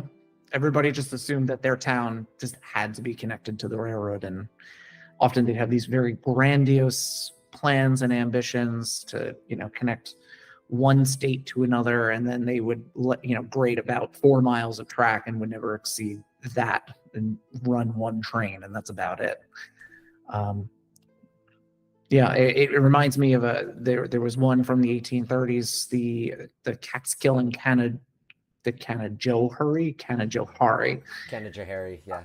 yeah, and that was a way that they were we're gonna bypass all of Albany, all the ferry, all the shipping traffic up the Hudson River would terminate in the town of Catskill. Then they would transfer to the Catskill and Canajoharie, however you pronounce it, and then continue on the route that way. And they made it, I think, about 40 miles. And on the opening day, there was a bridge collapse and someone was killed, and the company just completely went under. So there's just to me, it's just such a fascinating time period in railroad history, and it's unfortunate that not a lot of people talk about it. And it's something where the United Kingdom, they celebrate that heritage. There's countless operating examples of the Planet, the Rocket, the Stockton and Darlington engines, locomotion. But in the United States, we never really talk about anything really before 1900. And if we do, it's a 440 from the 1860s, and that's it, because we think of the Civil War or the Wild West. But arguably, we are one of the few countries that embraced the railroad before any other European nation ever did. So it's a shame that we don't think more about that heritage, about that, how it was just so integral to the birth of the country. I want to unpack that more, but beforehand, I want to make sure that we're bringing up some of your questions that you're typing in. This from It's Trainz Time. Did you make a daily schedule for your model railway? So I kind of did, and so there was one of the things I like to do is I like to create documentation, as I was saying, in Photoshop, and I found a Baltimore and Susquehanna poster from the era, and I basically photoshopped that. I think I sent that photo to you, and I photoshopped it to include my railroad name. And at the bottom, I did include, I don't remember if it was a timetable per se, but I do include the town names on the route. I think I did it. Actually, no, I did make a timetable at some point. I made a bunch of documentation when I first started building the layout. Yeah, there was a timetable. It was very basic. You know, it was the somewhat 11 miles of track from Flushing to what was Brooklyn at the time, which was Atlantic Avenue, close to the South Street Ferry. That would be about 11 miles, and it would include two towns along the way, Newtown and Maspeth, which became Maspeth. Newtown got absorbed into like the general Elmhurst area. Those were the only two places of any note. So the timetable did include those stops. So it was basically just 4 trains throughout the day, starting at about like 5 in the morning and ending at about like 7 at night. I'm bringing that up on screen now. This is the poster that you made, the Flushing and Brooklyn Railroad, that you'd sent me. Where it looked, I mean, it's super convincing. I thought you'd design the entire thing. No, it was it. If you type in Baltimore and Susquehanna Railroad on a Google image search, that's one of the first things that will show up. Yeah, I just pulled that and then I photoshopped in elements of my own railroad and just kind of, you know, added my own spin to it. Because why redesign the wheel when, you know, there were these posters from that time period? I think it would, you know, taking that would be more indicative of the time, more so than anything that I could create. That's a good way to view it, especially because it's so obscure. It's not going to immediately jump out as, oh, this is something that pre-existed. Exactly, yeah. Tweetsy Railroader says, this might just be me, but the layout somewhat reminds me of Walt's plan for Mickey Mouse Park, which was one of the earliest concepts that eventually became Disneyland. May have been the little 1830s train in the concept art that made me think that. Oh, it's so neat. I don't fully know the history of that. So now I'm interested, and I have to look into that. I need to look that up. That's why I mentioned that it was one of the inspirations for Greenfield Village for me, is because that so your layout is visible from the way I've oriented it on the screen right now, which is to say you can see it from the front or the sides, but there's a backdrop, which we'll eventually get to putting in the sim. So it doesn't so unlike mine where you see it from both sides, you're seeing it from the one there. Because of that, you have to be able to see especially the back center has to be visible from the front, because you're not going to be able to stick your head right next to that switch, for example. Right. So the nature of it does feel like it feels like a contained park for the most part. The thing that kind of alludes to there being more besides having the wharf, though, is also the fact that the track disappears behind the station. So it's almost as if that's your point at which it leaves the visible world. Right. That was kind of like my scenic block, as they call it in, you know, the model railroad world. Yeah. But otherwise, if you see it from the side and you can literally see the whole oval, I can see how it would feel very like self-contained. But that's a really good way of being able to use it. I think using a building as a view block is a really creative idea, and what I'm trying to be mindful of when I'm, excuse me, and when I'm arranging my buildings on the physical one, because I think that's a good way of making the space seem deep.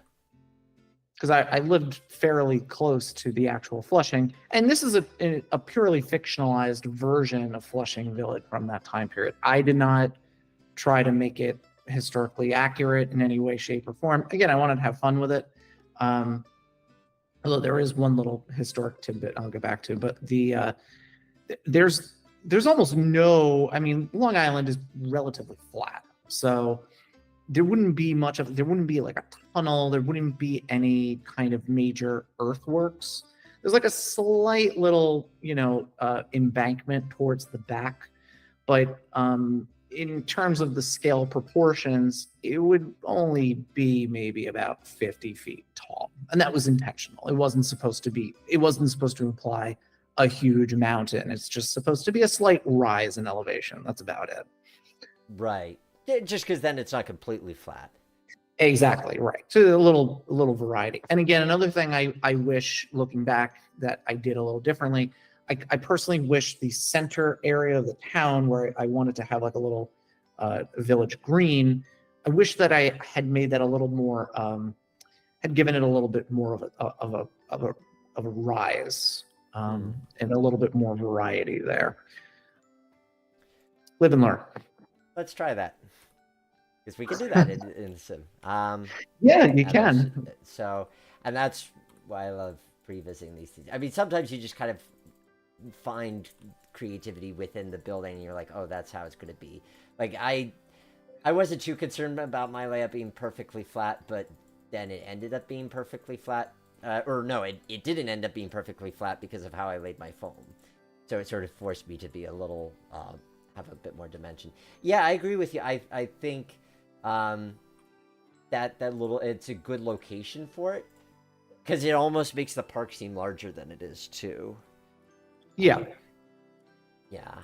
I don't have a good gazebo model, so I'm just gonna have to plant a nice looking tree in the center of that and make that work.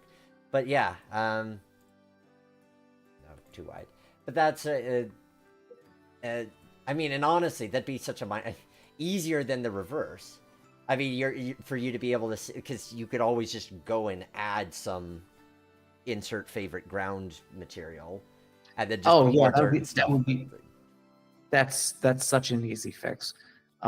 Very often, now with the more recent layout, I actually am including a lot more terrain, because again, it's kind of loosely inspired by the Reading and Northern, in particular the town of Jim Thorpe. Mm-hmm. So I do have like a mountain kind of rise in the back.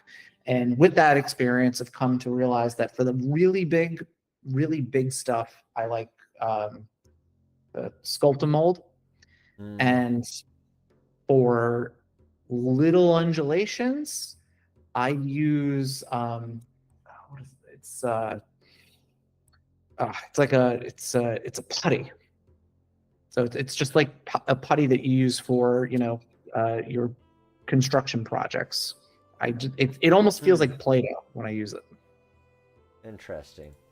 Yeah.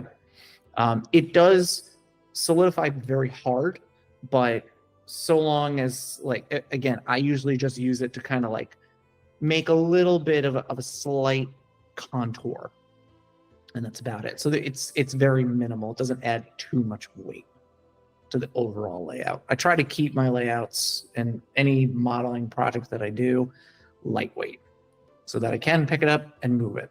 Which, fun fact, Flushing in Brooklyn did sustain 2 moves. It survived 2 moves. That's great. Yeah, it's 2 moves. Yeah, I think an advantage with the 3x6 design, because you don't have to separate sections of it like you might. Correct, and it's in my view, it's the perfect size where you can maximize on full operating potential, and you maximize on space, but you can still pick it up and walk away with it. You can still fit it through a door frame. You can still put it in an elevator. You can kind of put it in a car, depending on the size of the vehicle. So it just makes it easy to move around.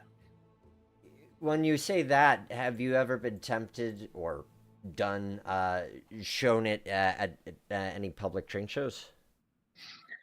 I've given it thought before. I don't really know how to go about doing that. I need to actually research that. And maybe we can have a talk offline sometime. But yeah, I am interested in showcasing some of my work. In addition to this layout that I'm building now, which, by the way, I keep referring to it as this layout now. It's called the New York Midland. I'm also working on a small little 3-foot switching layout, and I mentioned this to you, Nick. But this is set in 1968. And I don't know if any of the other viewers are familiar with the term spaghetti western, but I love those movies, and one of them, Once Upon a Time in the West, made me choose my career.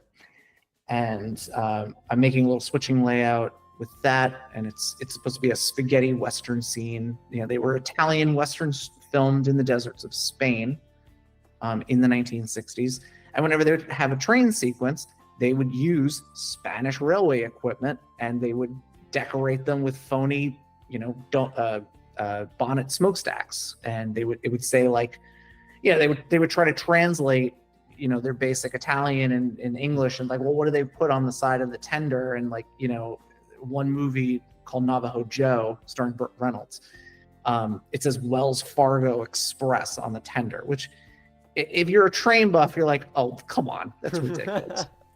But any normal person watching a movie would be like, oh yeah, it's an old train in the Old West. We would recognize it immediately, and I find it very charming because, like, you can see that there's single axle freight wagons with like buffers and chains, but they have cow catchers and Union Southern Railroad.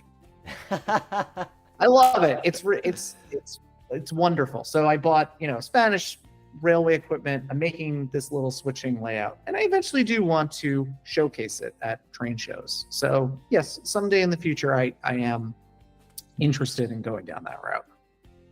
Oh, that'd be so much fun. I admittedly, I'm a bad cinephile. I've not seen a ton of spaghetti westerns. I honestly couldn't tell you if I've seen a single Clint Eastwood movie, and that's embarrassing. But what I can say, as a point of relevancy, is I do love me a good train cameo, especially in a western. So whether it be something old school like Sierra 3 in High Noon, I saw that film for the first time recently, and great movie. It's a great movie and a great use of the train. The way that it appears, it's not just functional, it has meaning in the context of the film, and it's great and atmospheric.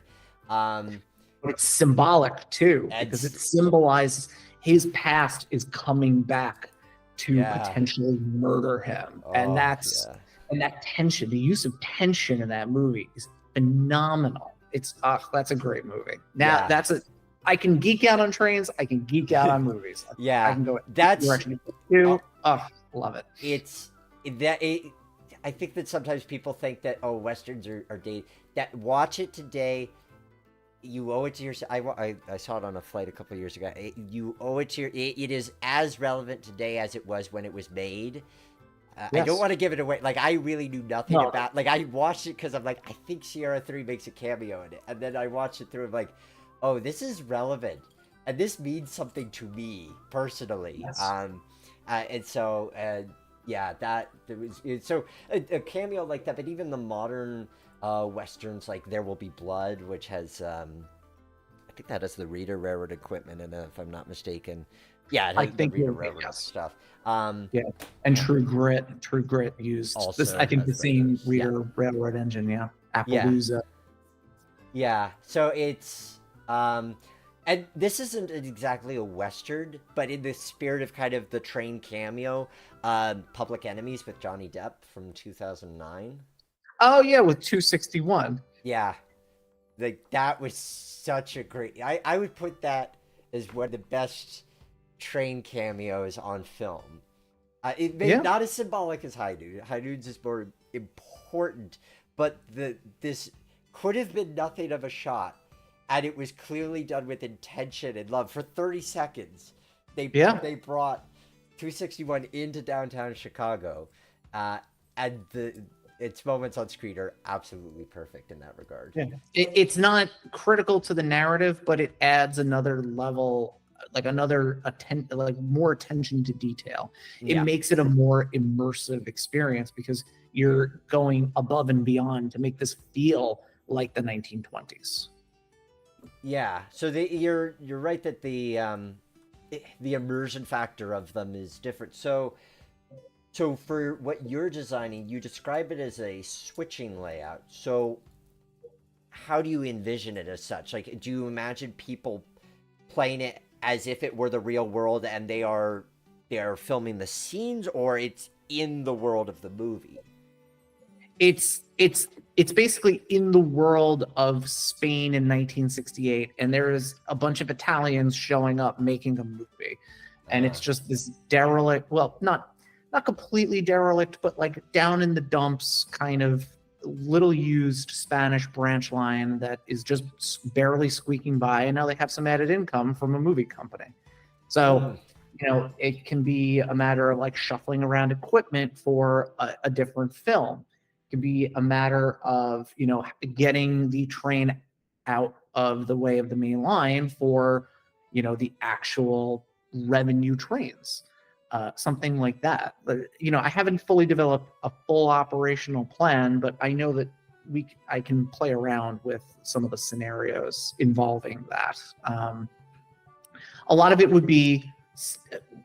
the fun behind that would be staging scenes. Like, I really want to find a way to make little LED lights to represent like the arc lamps from the 1960s that were just huge. And set up little scenes and just have the equipment and have some like cowboys and horses and wagons, but then also have 1960s cars.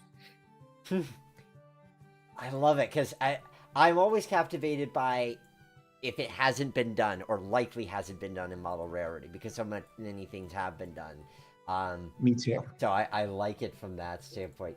Getting to some of your comments, John Overman writes, 1830s is a time period not often covered.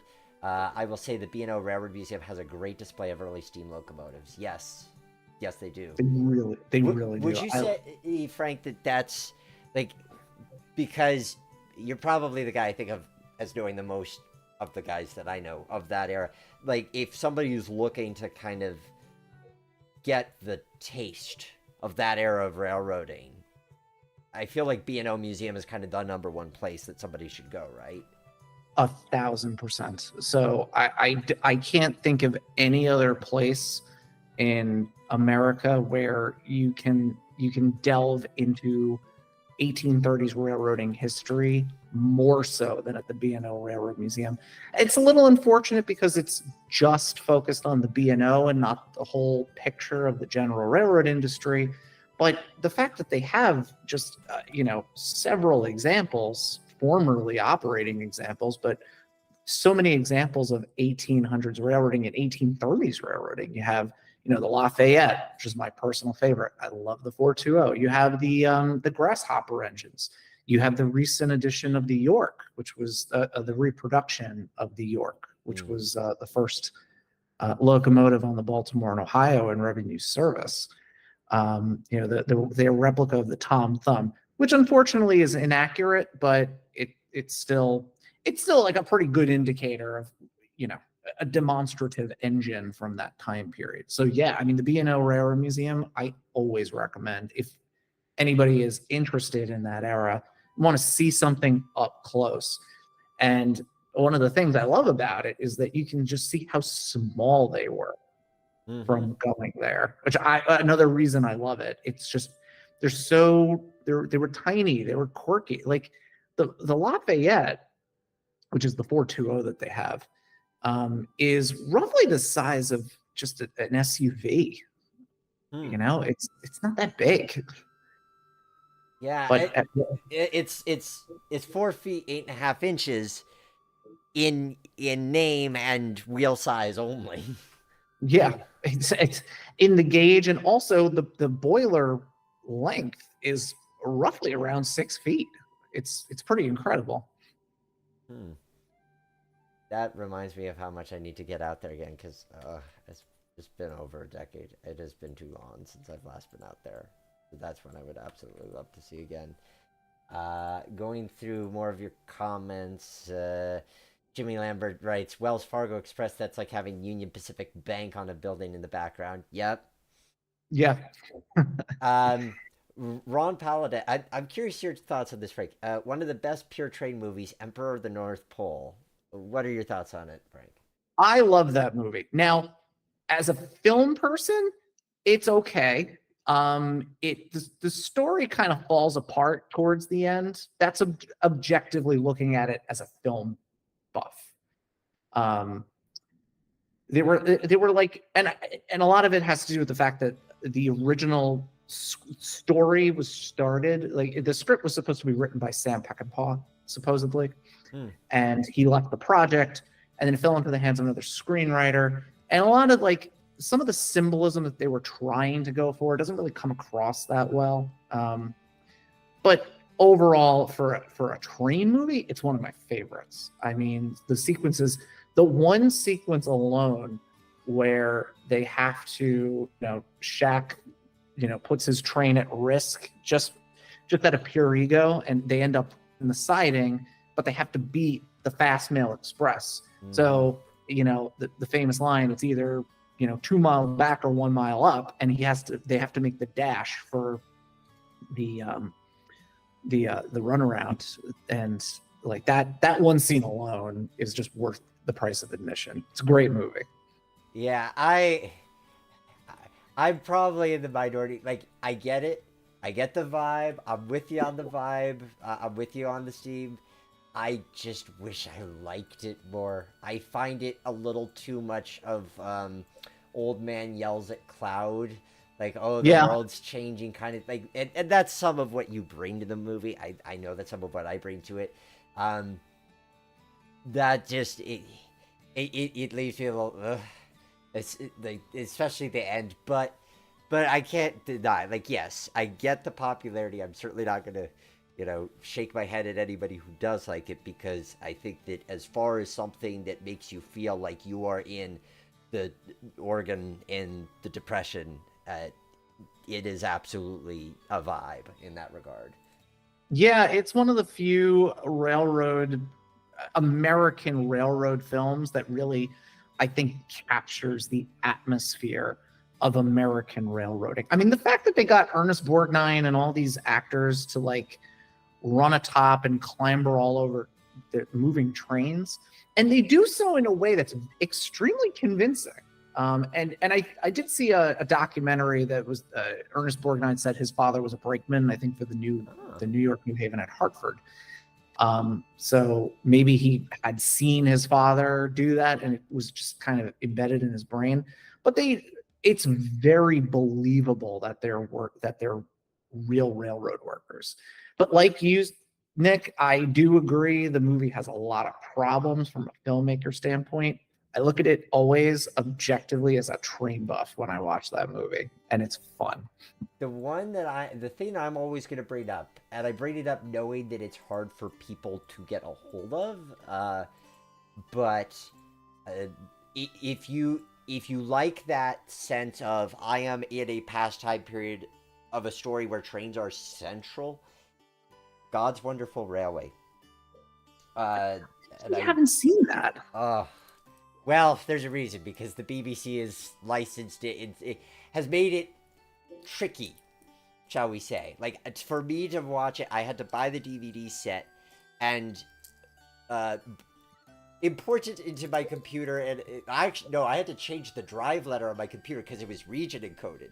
So I had to bypass the region encoding so I could be able to see it on my computer. Well, I didn't even get past it. I just had to tell my computer, hey, pretend you're from the UK. And it gives you like a limited amount of so did that to be able to see it.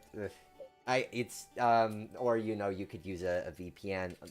I'm not saying it's easy. I'm saying it's worth it because it's a children's show, but it's not Sesame Street. It's a 1970s BBC or 1980 BBC production, and it follows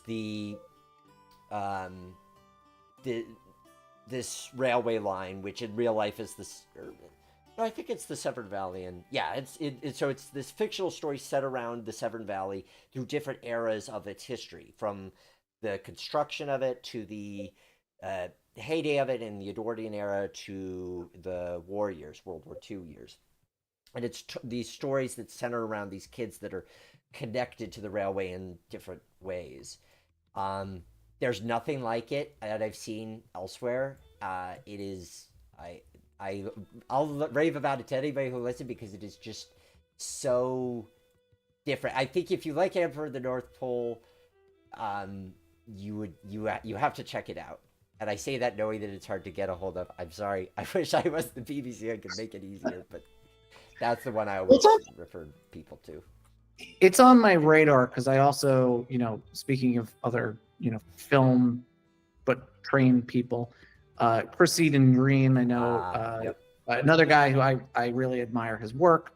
I follow his movie reviews closely, and I think he did one on God's Wonderful Railway. He did. That's what. He is the reason that I got clued into it. He interviewed the writer of the series, Avril Rowlands, and then yes, I interviewed her because then I got my hands on it, watched it, thought it was awesome. My wife also really enjoyed it. So one of those things you could watch with your significant other who's not equally obsessed with trades and enjoy.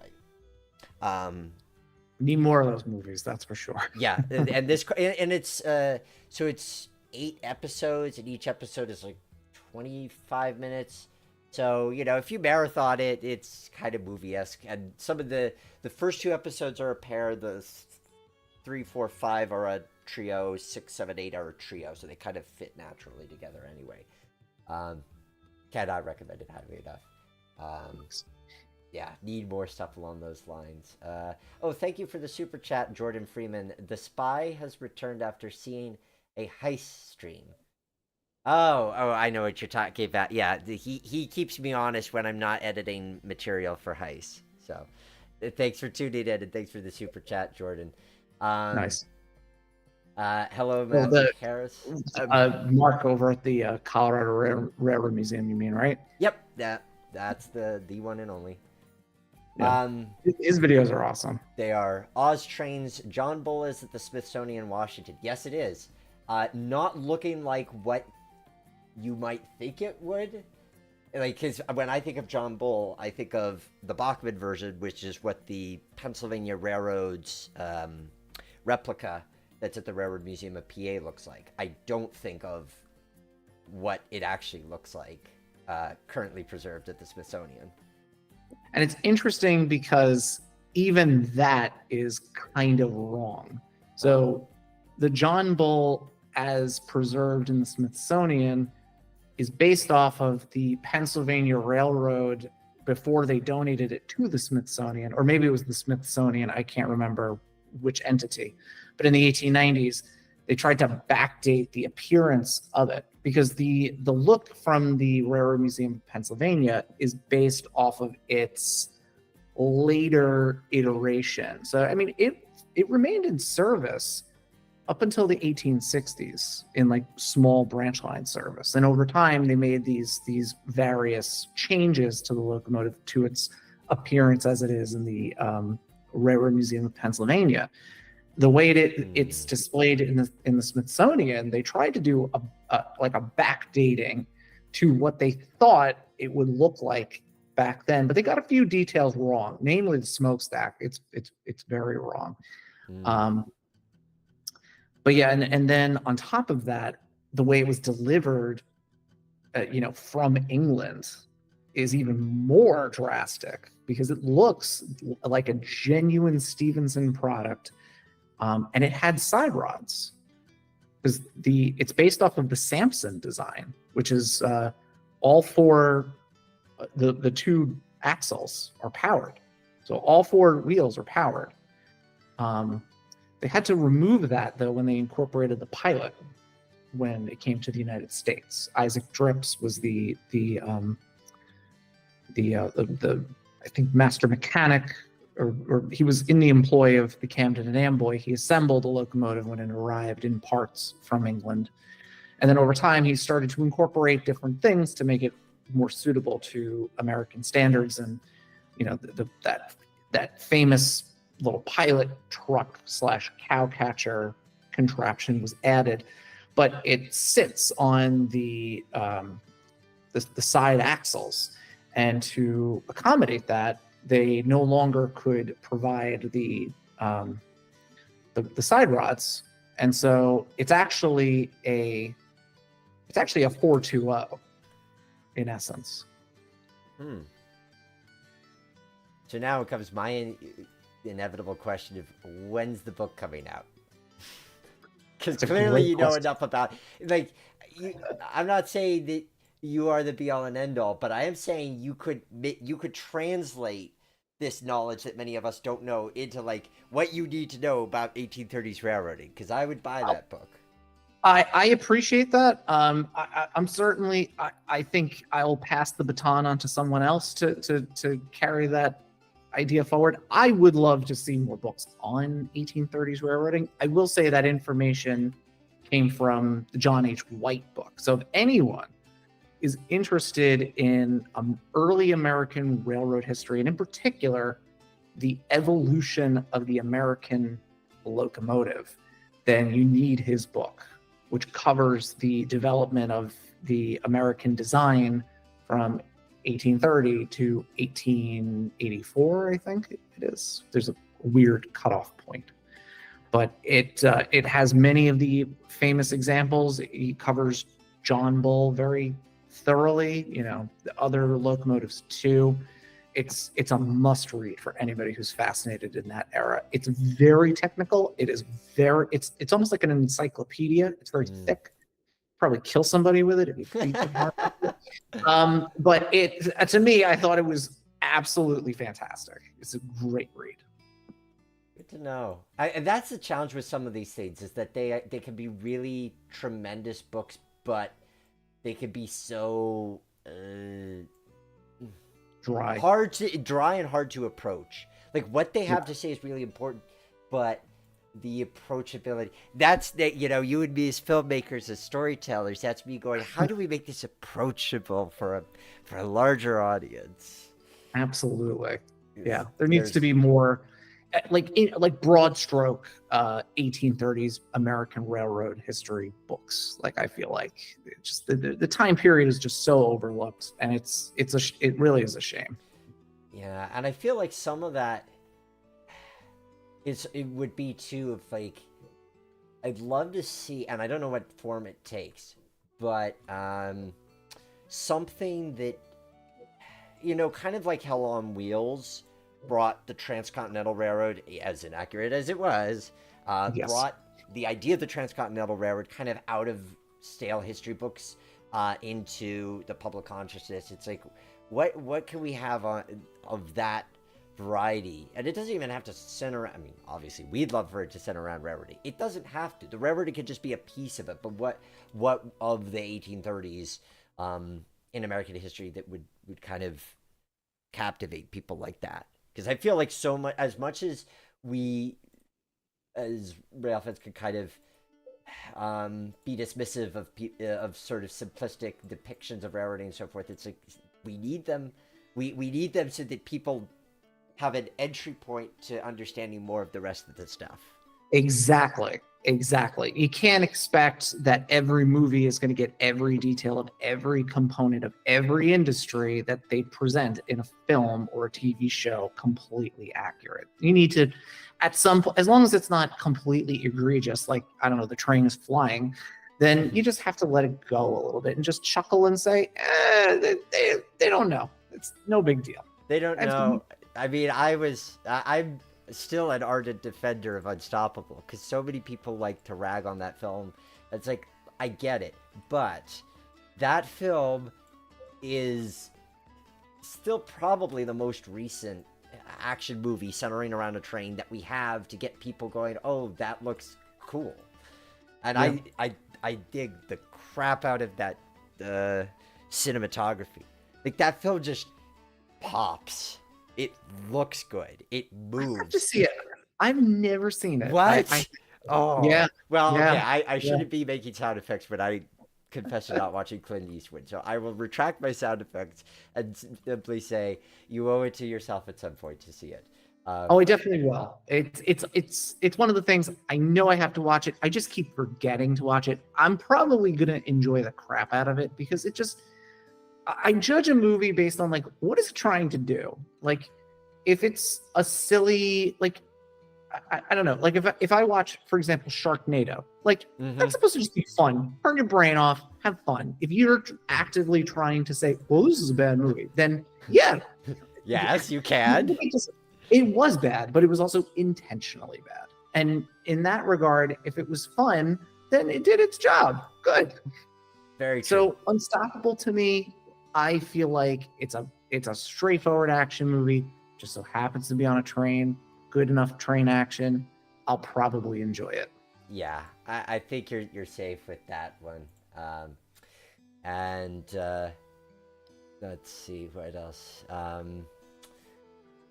Wicked Wombat 747, really nice route. Well, I'm glad you're enjoying the build of this. Again, credit to its designer, and I encourage you to check out. Well, for one, I keep forgetting to congratulate you for being featured in Model Railroader. So congratulations on that, because I was so happy to see something, as you say, that wasn't just transition era railroading. Although I think they've gotten better at different eras, but I still, yes. I mean, two things. One, I can't point to another 1830s layout. Two, I can rarely point to layouts made by anybody under the age of 50 in Model Railroader. Yeah. So yay for getting some younger blood for all of us. For all of us, for us young guys. But they yes, but they chose well in terms of who to break the mold with on that front. So you could read. I don't think it's the latest, but one of the most recent. Do you off the top of your head know which month it was? Because I'm forgetting. Yeah, it was September 2023. It was the last. Go. Not the current issue, but the last issue. That's what I was thinking. So yeah, pick up that issue, or alternatively, just go to his Facebook page. If you Google search Blushing in Brooklyn. Flushing in Brooklyn Railroad. Blushing in Brooklyn. I mean, that sounds like a 1960s comedy.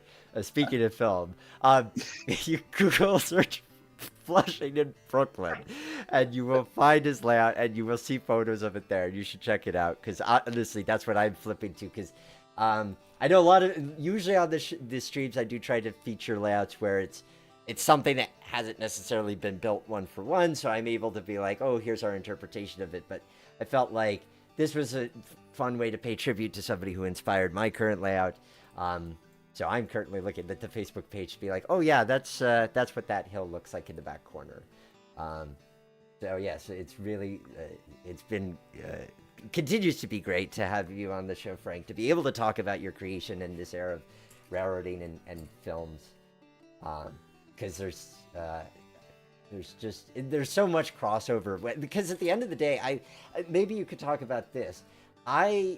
Would you agree that when you're building a layout and you're displaying a layout, that there is a story to that layout other than the literal story of I built it? Oh, absolutely. I mean, like we were talking about earlier, there's the backstory of like what is the universe that you're depicting? Now, if it's prototypical, that's a little bit more straightforward of an answer. But if it's a freelance layout and it's fictional and you created the backstory, well, why was the railroad built? When was it built?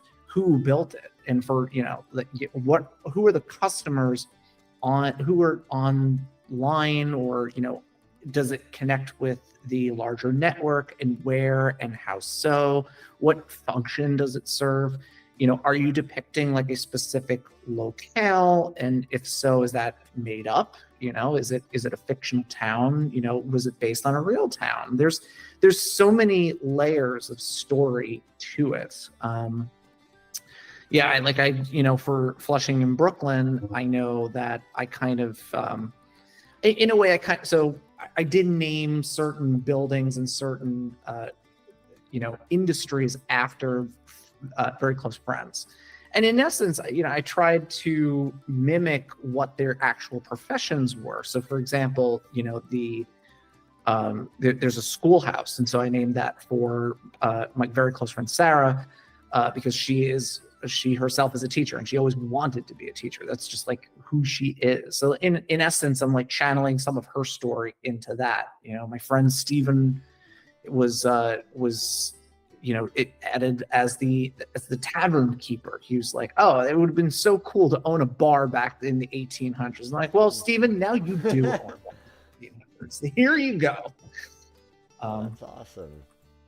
Yeah. So there are so many stories to the layout, and as you said, not just the layout of how the story of how I built the layout, but also the story of the world within the layout, the universe within. But that's also, I also, you know, like there's so much, I have to say this now, there is a lot of snobbery in our hobby. And there's a lot of people who say like, Preach. this is the way you gotta do it. And I hate that so much. It's very discouraging to people who are trying to enter the hobby or people who just want to have fun with it. You know, it's all about like what we were talking about with the movies, and like what are you setting out to do? And so I don't know, there's a lot of people who say that it has to be done a certain way. And I completely disagree with that. I forgot the original point that I was making, but that had to be said. Storytelling. Storytelling, yes. And the approach one takes with that. Yeah. Yeah, I'm still blanking on that. Sorry. All good. But I'll pick up what you left off, which is that I agree with that. I try to, whenever I see that kind of closed-mindedness, I always try to look at like why somebody would hold that. And I think that because model railroading can be an intensely personal experience, we tend to involve ourselves a lot in what we put into it. It's this sense of this private world, this escape, and I think it's good that we put qualities like that into it, because then it helps to draw distinction from what we're doing in our day-to-day lives. The risk is that when we become rigid to the point of not listening to others and other takes and approaches, because I think sometimes there's this feeling that when somebody's communicating, they're trying to change my mind or change how I do my thing. I think it usually just stems out of misunderstanding. Of course, absolutely. Which is a shame, because I don't think people really. I mean, yes, there are definitely those who use the hobby as a platform for getting on soapboxes and showboating, and thus is the case, and you do have those. But I think so often the disagreements are more just people not understanding what point somebody's trying to convey with what they're showcasing or what they're explaining. It has much more innocent intentions than might be. Oh, of course, absolutely. I'm just not a fan of saying that it has to be done a certain way. It has to be this way. It's ultimately it's a hobby, and we're all having fun, and you know, it's yes. I mean, if you say, "Oh, I'm going to model," you know, September 28th, 1952 on the Baltimore and Ohio Railroad. Yes, if you have a Santa Fe engine in that scene, yeah, you're kind of doing it wrong. But like, that's because you're failing at what you set out to do. You're failing your own goals, not because somebody's saying that's the way it has to be done. It's because you said it had to be done that way. True. Yeah. It's. I mean, that just gets into kind of larger topics about boomer mentalities Sorry if you're a boomer. I mean negative boomer mentalities. I'm not throwing all of you under the bus. My mom gets on my case when I throw boomers under the bus. I'm not getting on all boomers' cases, but negative boomer mentality. Yeah. Hopefully I'm exonerating myself. Yeah, exactly. Because we see that, I think that that's where these issues stem from, is just kind of unnecessarily rigid thinking, and especially where applied to other individuals. You know, what thinking you apply to your own craft and your own world is yours, but when you start taking it into other people's, especially in ways that might hamper their enjoyment, that's a different level and a different side. Yeah.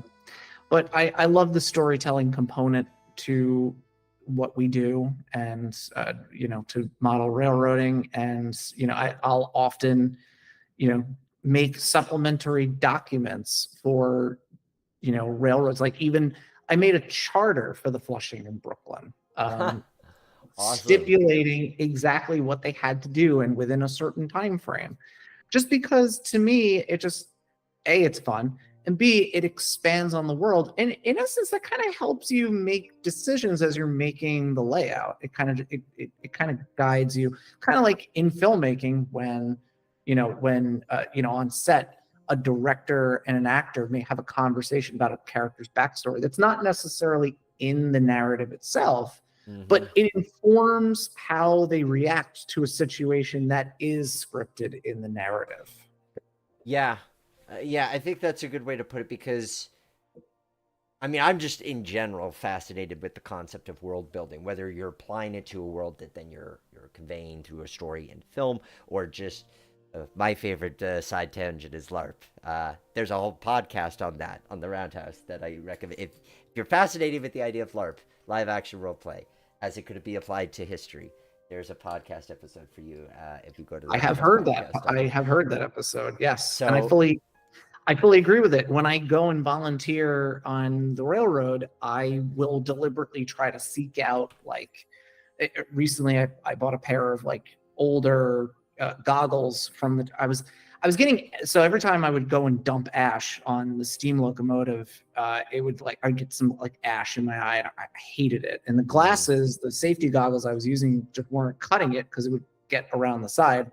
So I'm like, I need something enclosed. So I looked up the types of goggles that they wore back during the 1940s. I looked at old Jack Delano photos. And in a way, it puts me in that mood. Like, yes, I know I'm working on a locomotive going, 10 to 15 miles an hour hauling tourists, but it makes me really appreciate and puts me in the mindset of somebody who did this for a living day to day, back in the 1930s and 40s. And I thought, wow, if I was doing this for a paycheck, I would hate it. Right. Which is why I think it's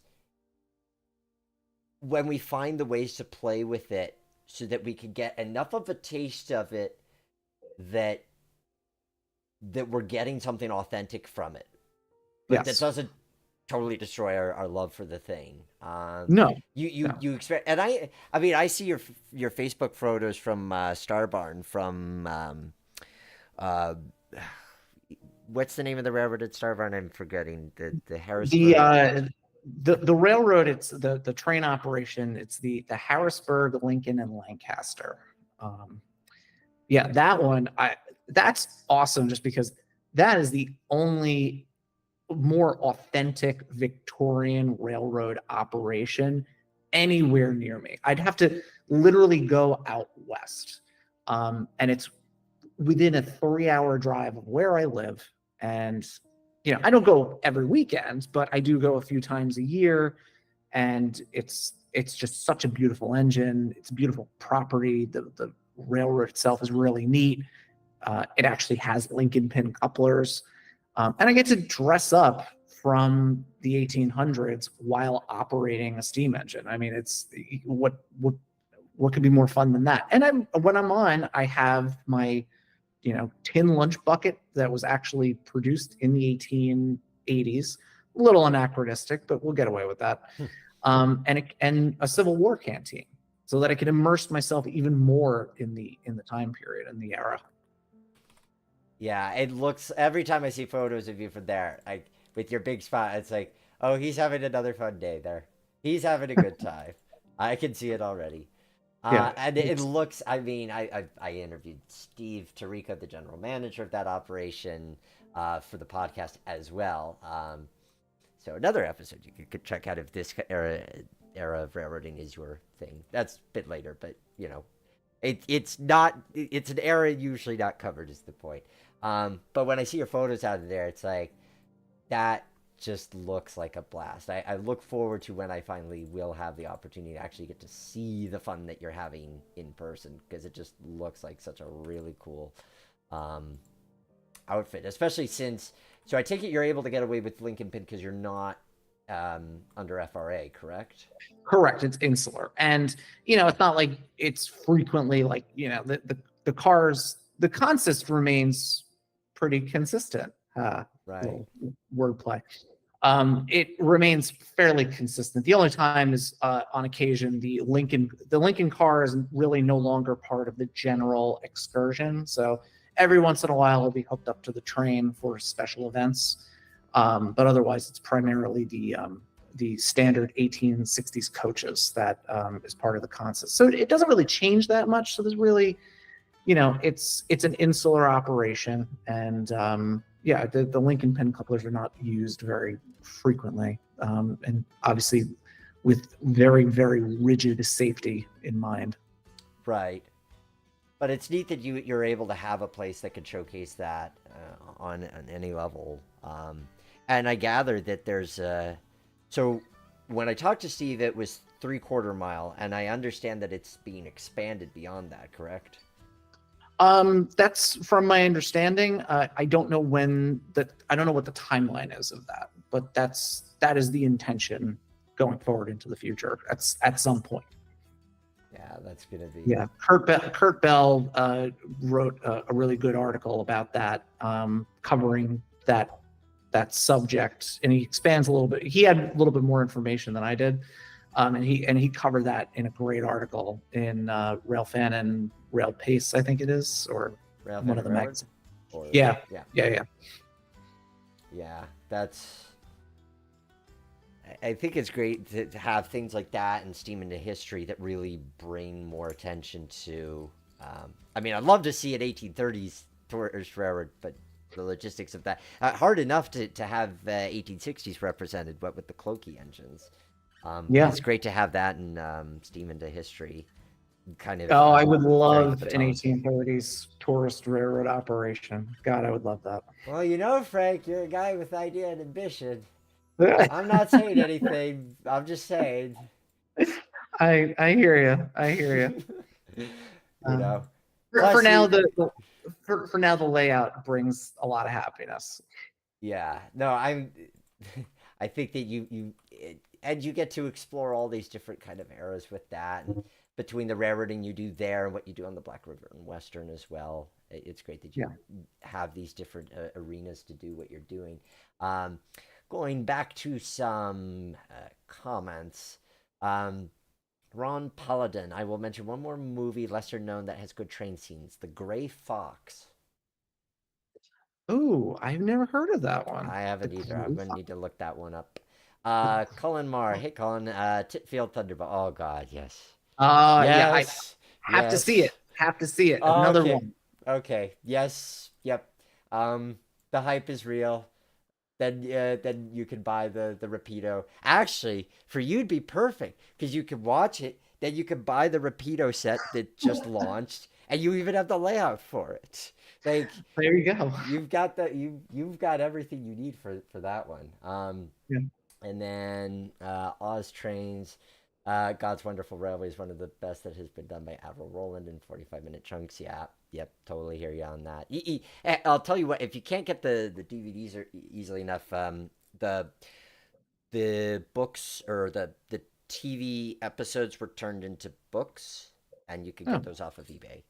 That's pretty, and the stories are like pretty much 1-to-1. So I mean, there's a beauty to watching the episodes, but if you don't want to go through all the hoops that I did, you could get the books. Come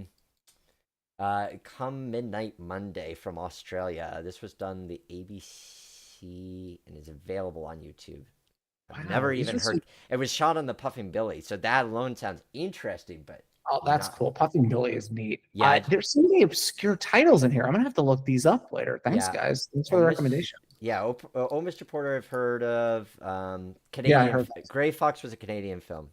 Yeah, the Canadian films are hard to find. Like one I really want to watch, which is based on a very real story, is the building of the Canadian Transcontinental Railroad, not Rocky Mountain Express. I love that film. Yeah. but not that one. The Built a Nation. Oh golly, why can't I think of the name of it? Gordon Lightfoot wrote his song for that film. Oh, no way. 1967. Huh. Yeah, so that was a commissioned piece, Canadian Railroad Trilogy, which will, if I quickly Google search that, it will hopefully yield a Wikipedia article where it could tell me what it was commissioned for a CBC special. But why doesn't it name the special? Somebody in the comments help me out, because I don't want to waste your time by Google searching things. Point is that there was I think it was the CBC produced a narrative film based on the construction of the Canadian Transcontinental Railway. Very cool. That my dad raved highly about, but I have not yet seen that. And then Jimmy Lambert. I've never seen the Titfield Thunderbolt, but I did buy a Rapido Lion. Good purchase. Just wanted something different for the model fleet. My line has been on a few mission ventures of her own. Happens in model railroading. Yeah, There's a reason earlier in the stream. So the staging yard is designed to support itself.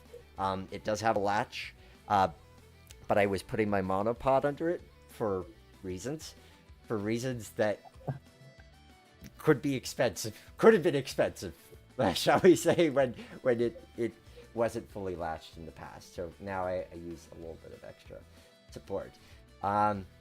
What do you think, Frank? I know I don't have any people or horses yet on this bad boy, but did I get the spirit of it right? I have to be fully honest. I tuned in late because I worked a late shift at work. I didn't see it. I saw the tail end of it. No, not Greenfield Village. I mean your layout. You're Flushing in Brooklyn. Oh, I would say so. Yeah. Good. Okay. Then I will super detail this later, but we will get some trains down and do a little bit of choo-choo business at hand. Because I don't have a Lafayette, but I do have a Norris. So, which actually might be a Lafayette. I don't know. You're more the expert on this than I am. Whatever this thing is.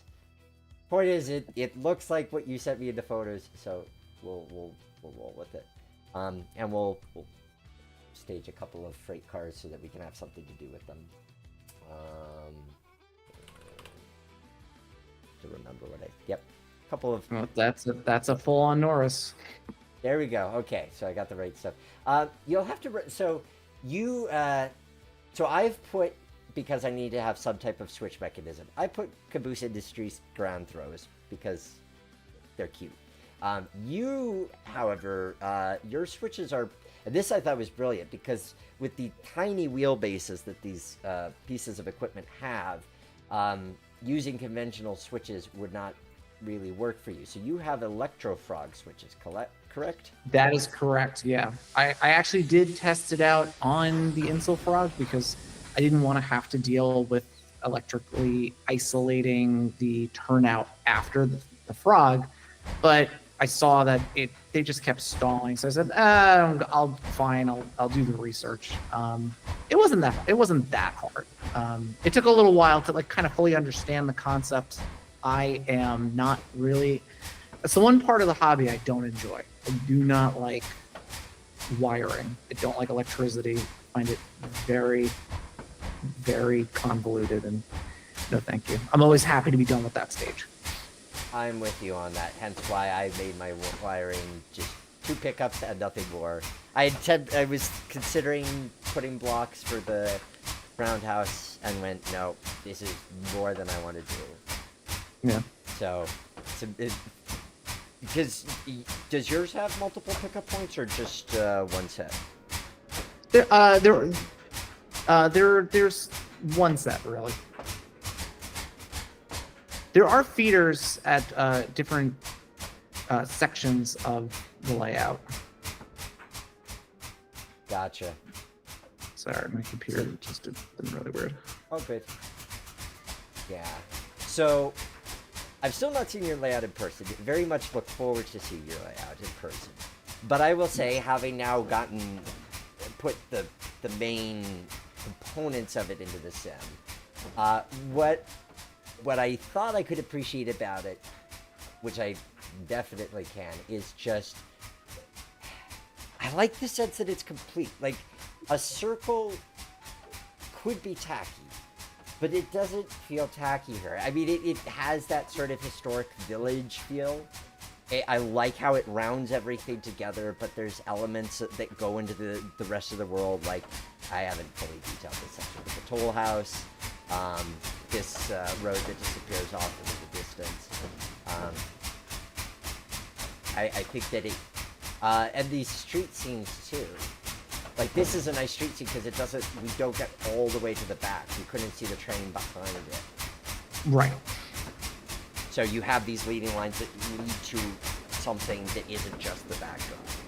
Right, and you know, like you said, just the suggestion that there is a larger world outside of this village, but really, I wanted just the entire focus to be on the village scene. I thought it'd be fun to make a little village scene. I thought it'd be really neat. I used Old Bethpage Village, which is a historic little town recreation on Long Island.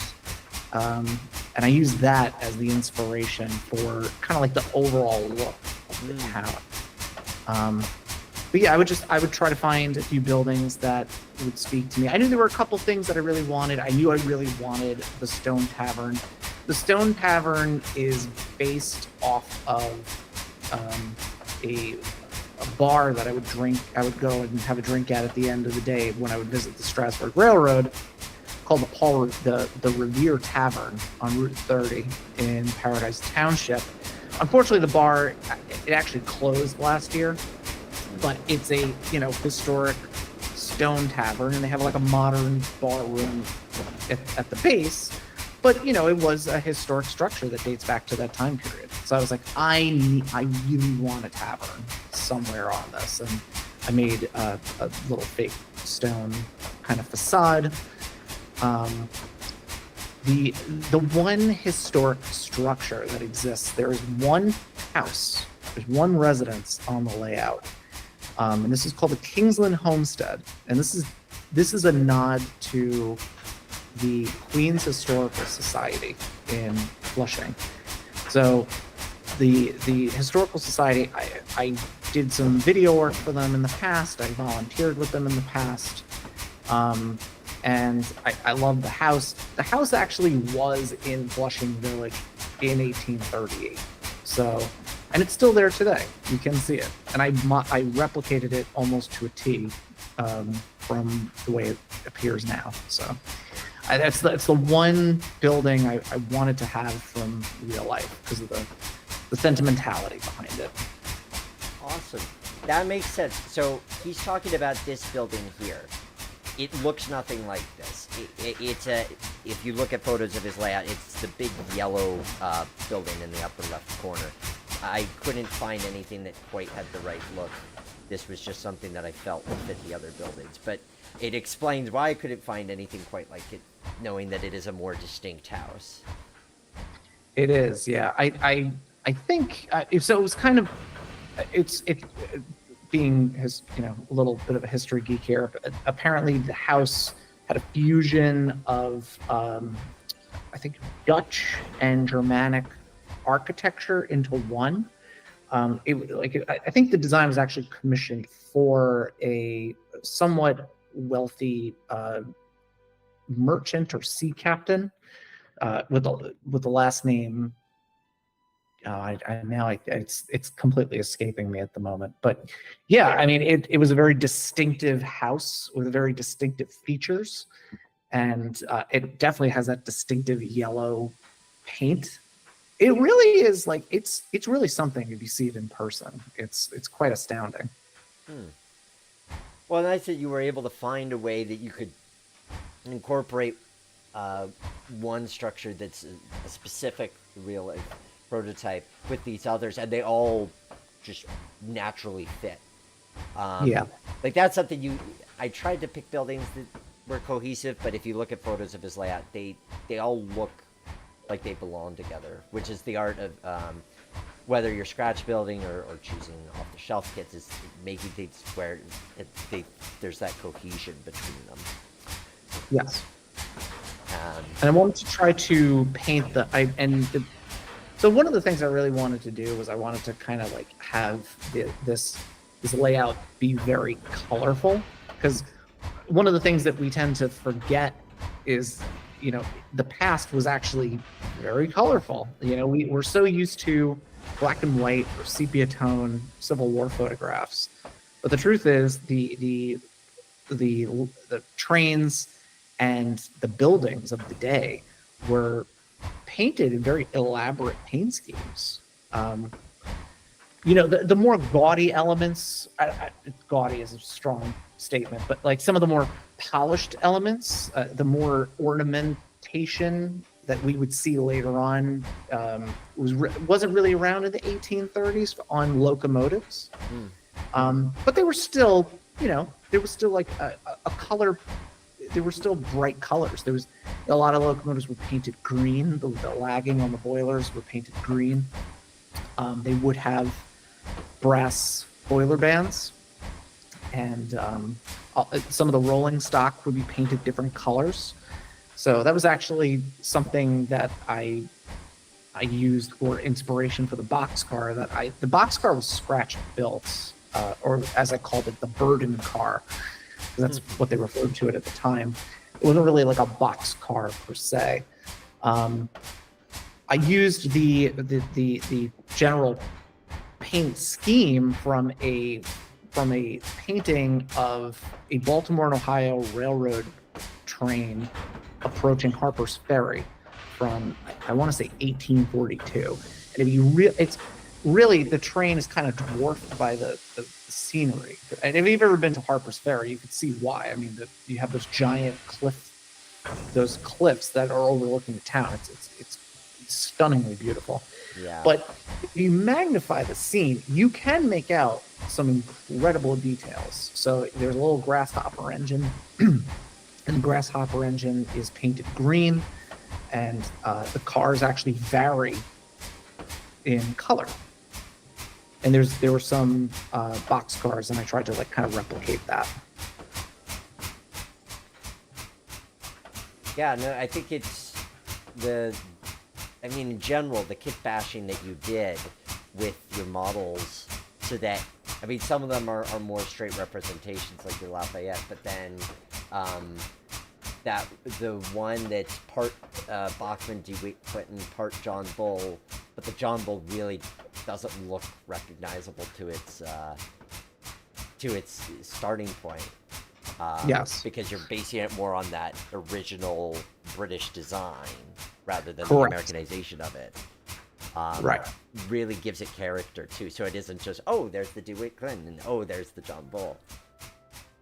Yeah, because I mean, the way Bachman basically tooled the John Bull was so that it would replicate the famous Smithsonian engine, which was only, based on that was a Camden and Amboy design. That was a Camden and Amboy style. And they did replicate that. There were multiple. So we think of the John Bull, but actually Camden and Amboy imported quite a few of the same locomotive class from England. And they were all kind of given that same treatment. They all had that peculiar pilot truck with a pointy cowcatcher. They did have that bulbous smokestack. They did have the enclosed tenders. They gave that treatment to all their locomotives, but it was distinct to their railroad in particular. The other imports from England were not, they didn't have that same look. or some of the locomotive manufacturers here who replicated the British design. The New England locomotive manufacturers basically throughout the 1830s and 40s were making carbon copies of Stephenson products. There were a lot of Planet type locomotives around the Boston area. Which makes sense, because why go to the expense of having somebody else build it overseas and having to ship it over, especially in the day and age where shipping can be very risky. Yes. When you could just build it yourself and have it be far readily more convenient in that regard.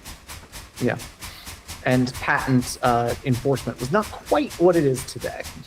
All of these are, yes, all of these being contributing factors.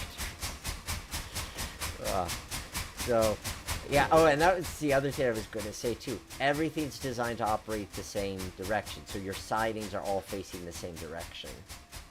Correct. Because we're just about to drop off these two boxcars. I mean, they don't look like your cars, but we'll say they're bourbon cars for the sake of argument. At the wharf here. Which, I love a good seaside scene.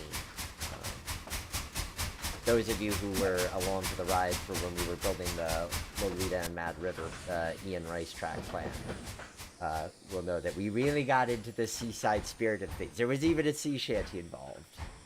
So I encourage you to check out that stream if you didn't see that. And I love, and this is a really cozy scene. Like, I like something where you just feel like you're kind of tucked into a little nook of the layout, as opposed to kind of viewing the thing as a whole.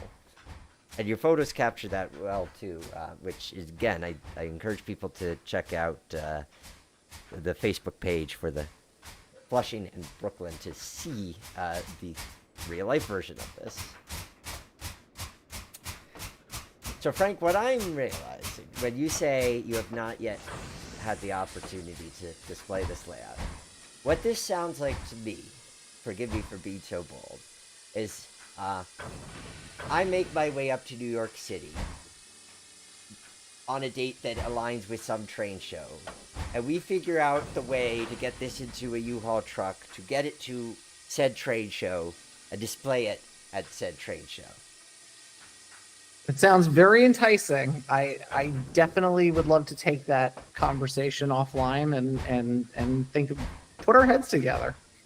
Because I think that I think you will find that the ability to bribe me with the promise of being able to cosplay as an 1830s railroader while showcasing a legitimate 1830s railroading concern is far too tempting to pass up. I would love to dress up in the 1830s and talk 1830s railroading. I'm always down for that. I can tell you that. Yes. Or just general 1800s railroading, or just general railroading. Railroads are cool. Or railroading says connected to film. Railroading's cool. Oh, you know what film we gotta bring up, because to me, when I think of, and it's 1850s, but it's the closest thing we have, I think, to this era of railroading as depicted on film in a way that does it right.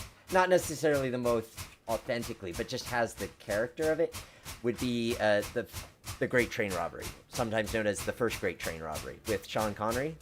Oh, I love that movie. That Yes. is so. When I was a kid, before I got into movies, I would really only watch movies because they had train scenes in them. And my dad found all of these train films, and Emperor of the North was one of them, and The Great Train Robbery was one of them. Silver Streak was one of them. Raycart Pass was one of them. And I would just watch these movies over and over. And how can I forget The Train with Burt Lancaster? Mm-hmm. But yes, The Great Train Robbery is an excellent, excellent movie. And I also say that just on a filmmaker standpoint, it is such a fun movie. It's a great caper. It's a fun adventure movie. It's great. That is one where, yes, I love it as a train film, but I love the costuming in it. I love Yes. Sean Connery's suit. Sean Connery's suit is a life goal. I want that suit. I did something close for my wedding, but I want to go full distance with it someday. Costuming is on point. The score by Jerry Goldsmith is Yes. beautiful. It's so rousing. It's exciting. Dun, dun, dun, dun. It's the full orchestration. It really it pumps you up. It's such a great score. That unique cinematography of Jeffrey Unsworth, where it's just the right amount of softness to have this kind of unique sparkle. Yeah. That's really unique to his sensibilities. That film is makes me happy. I just saw it on Facebook recently that they're restoring the engine. They're cosmetically restoring the engine used in that film. Not into that good. appearance, but they are doing a restoration of it, which for a lot, like I saw photos online of it looking really rusty and battered. It's like this was in a movie with Sean Connery. It deserves to look. It deserves better than this. Yeah, Come on. so And they've gotten around to it. So good on them. So yeah, Michael Crichton movie, like one of the few movies Michael Crichton directed. I mean, come on. Yes, as opposed to just writing, or writing the source material like he did with Westworld or Jurassic Park. Right. So, well, this is the mostly detailed, with more details to come before we give this a public release, version of the Flushing in Brooklyn, a 3x6 set in the 1830s, which soon you'll be able to enjoy from the comfort of your own home and computer. Until then, I encourage you to either pick up the September issue of Model Railroader or go ahead and go to Facebook and search for Flushing in Brooklyn, and then you can see Frank's amazing work. Frank, it has been such a great conversation tonight. It was absolutely great to have you along for the ride and be able to talk film and this era of railroading and all the stuff that you're involved with that it gives you the chance to live this out. Yeah, this was such a great conversation. Thank you so much for having me here. I hope we didn't go off on too many tangents. I feel like we talk more movies than the train layout. Fortunately, those of you who are along for the ride, you know that we're all about the tangents here. I'm trying to remember some of the great tangents we've got on, but especially when it's just me talking to myself, Frank, it's frequently the most obscure of tangents because I'll just get talking about like a mood of an era or something. So films is hardly the strangest place we've gone on this show, and it seemed fitting, and it was great to have conversations with you guys out there in the chat land. It's been so wonderful to have you along for the ride. So I encourage you to go to, if you want to see more of my work doing these digital recreations, visit greattrainlayouts.com. You can download these projects that we build, including one of my recent ones that I encourage you to check out is called Copper Wort. It is a 00 scale layout, also based on a real layout that models hulling beer in a plant and all the switching of cars in a brewery. So you are making beer. And that layout is available on greattrainlayouts.com. If you're interested in having me help you bring your track plan to life, then I encourage you to contact me. I do take commissions, and I'd love to help you. Whether you need a track plan designed or you're just looking to have a track plan pre-visualized as you've seen in the train sim, I'd love to help you out with that. Also, big thanks to tonight's sponsor, TCS, Train Control Systems, DCC decoders, their famous Wow Sound decoders. You saw it earlier in the stream when we were running a nice Bachmann 440 with one of those decoders built in. I encourage you guys to check out those products. And again, I'd never installed a DCC decoder before, and I managed to do it. I didn't even burn my fingers. So, nor did I fry the decoder, which was my main concern. So you too can install DCC decoder, and I encourage you to check out their products. Other than that, it's been great to have you along for the ride, and I encourage you to tune in next time. We try to keep this fourth Thursday of every month, but we've kind of got out from that. But I do have a schedule of the upcoming live streams on greattrainlayouts.com, as well as just liking us on Facebook. You can keep up to date on what's going on there. Have a good night, everybody.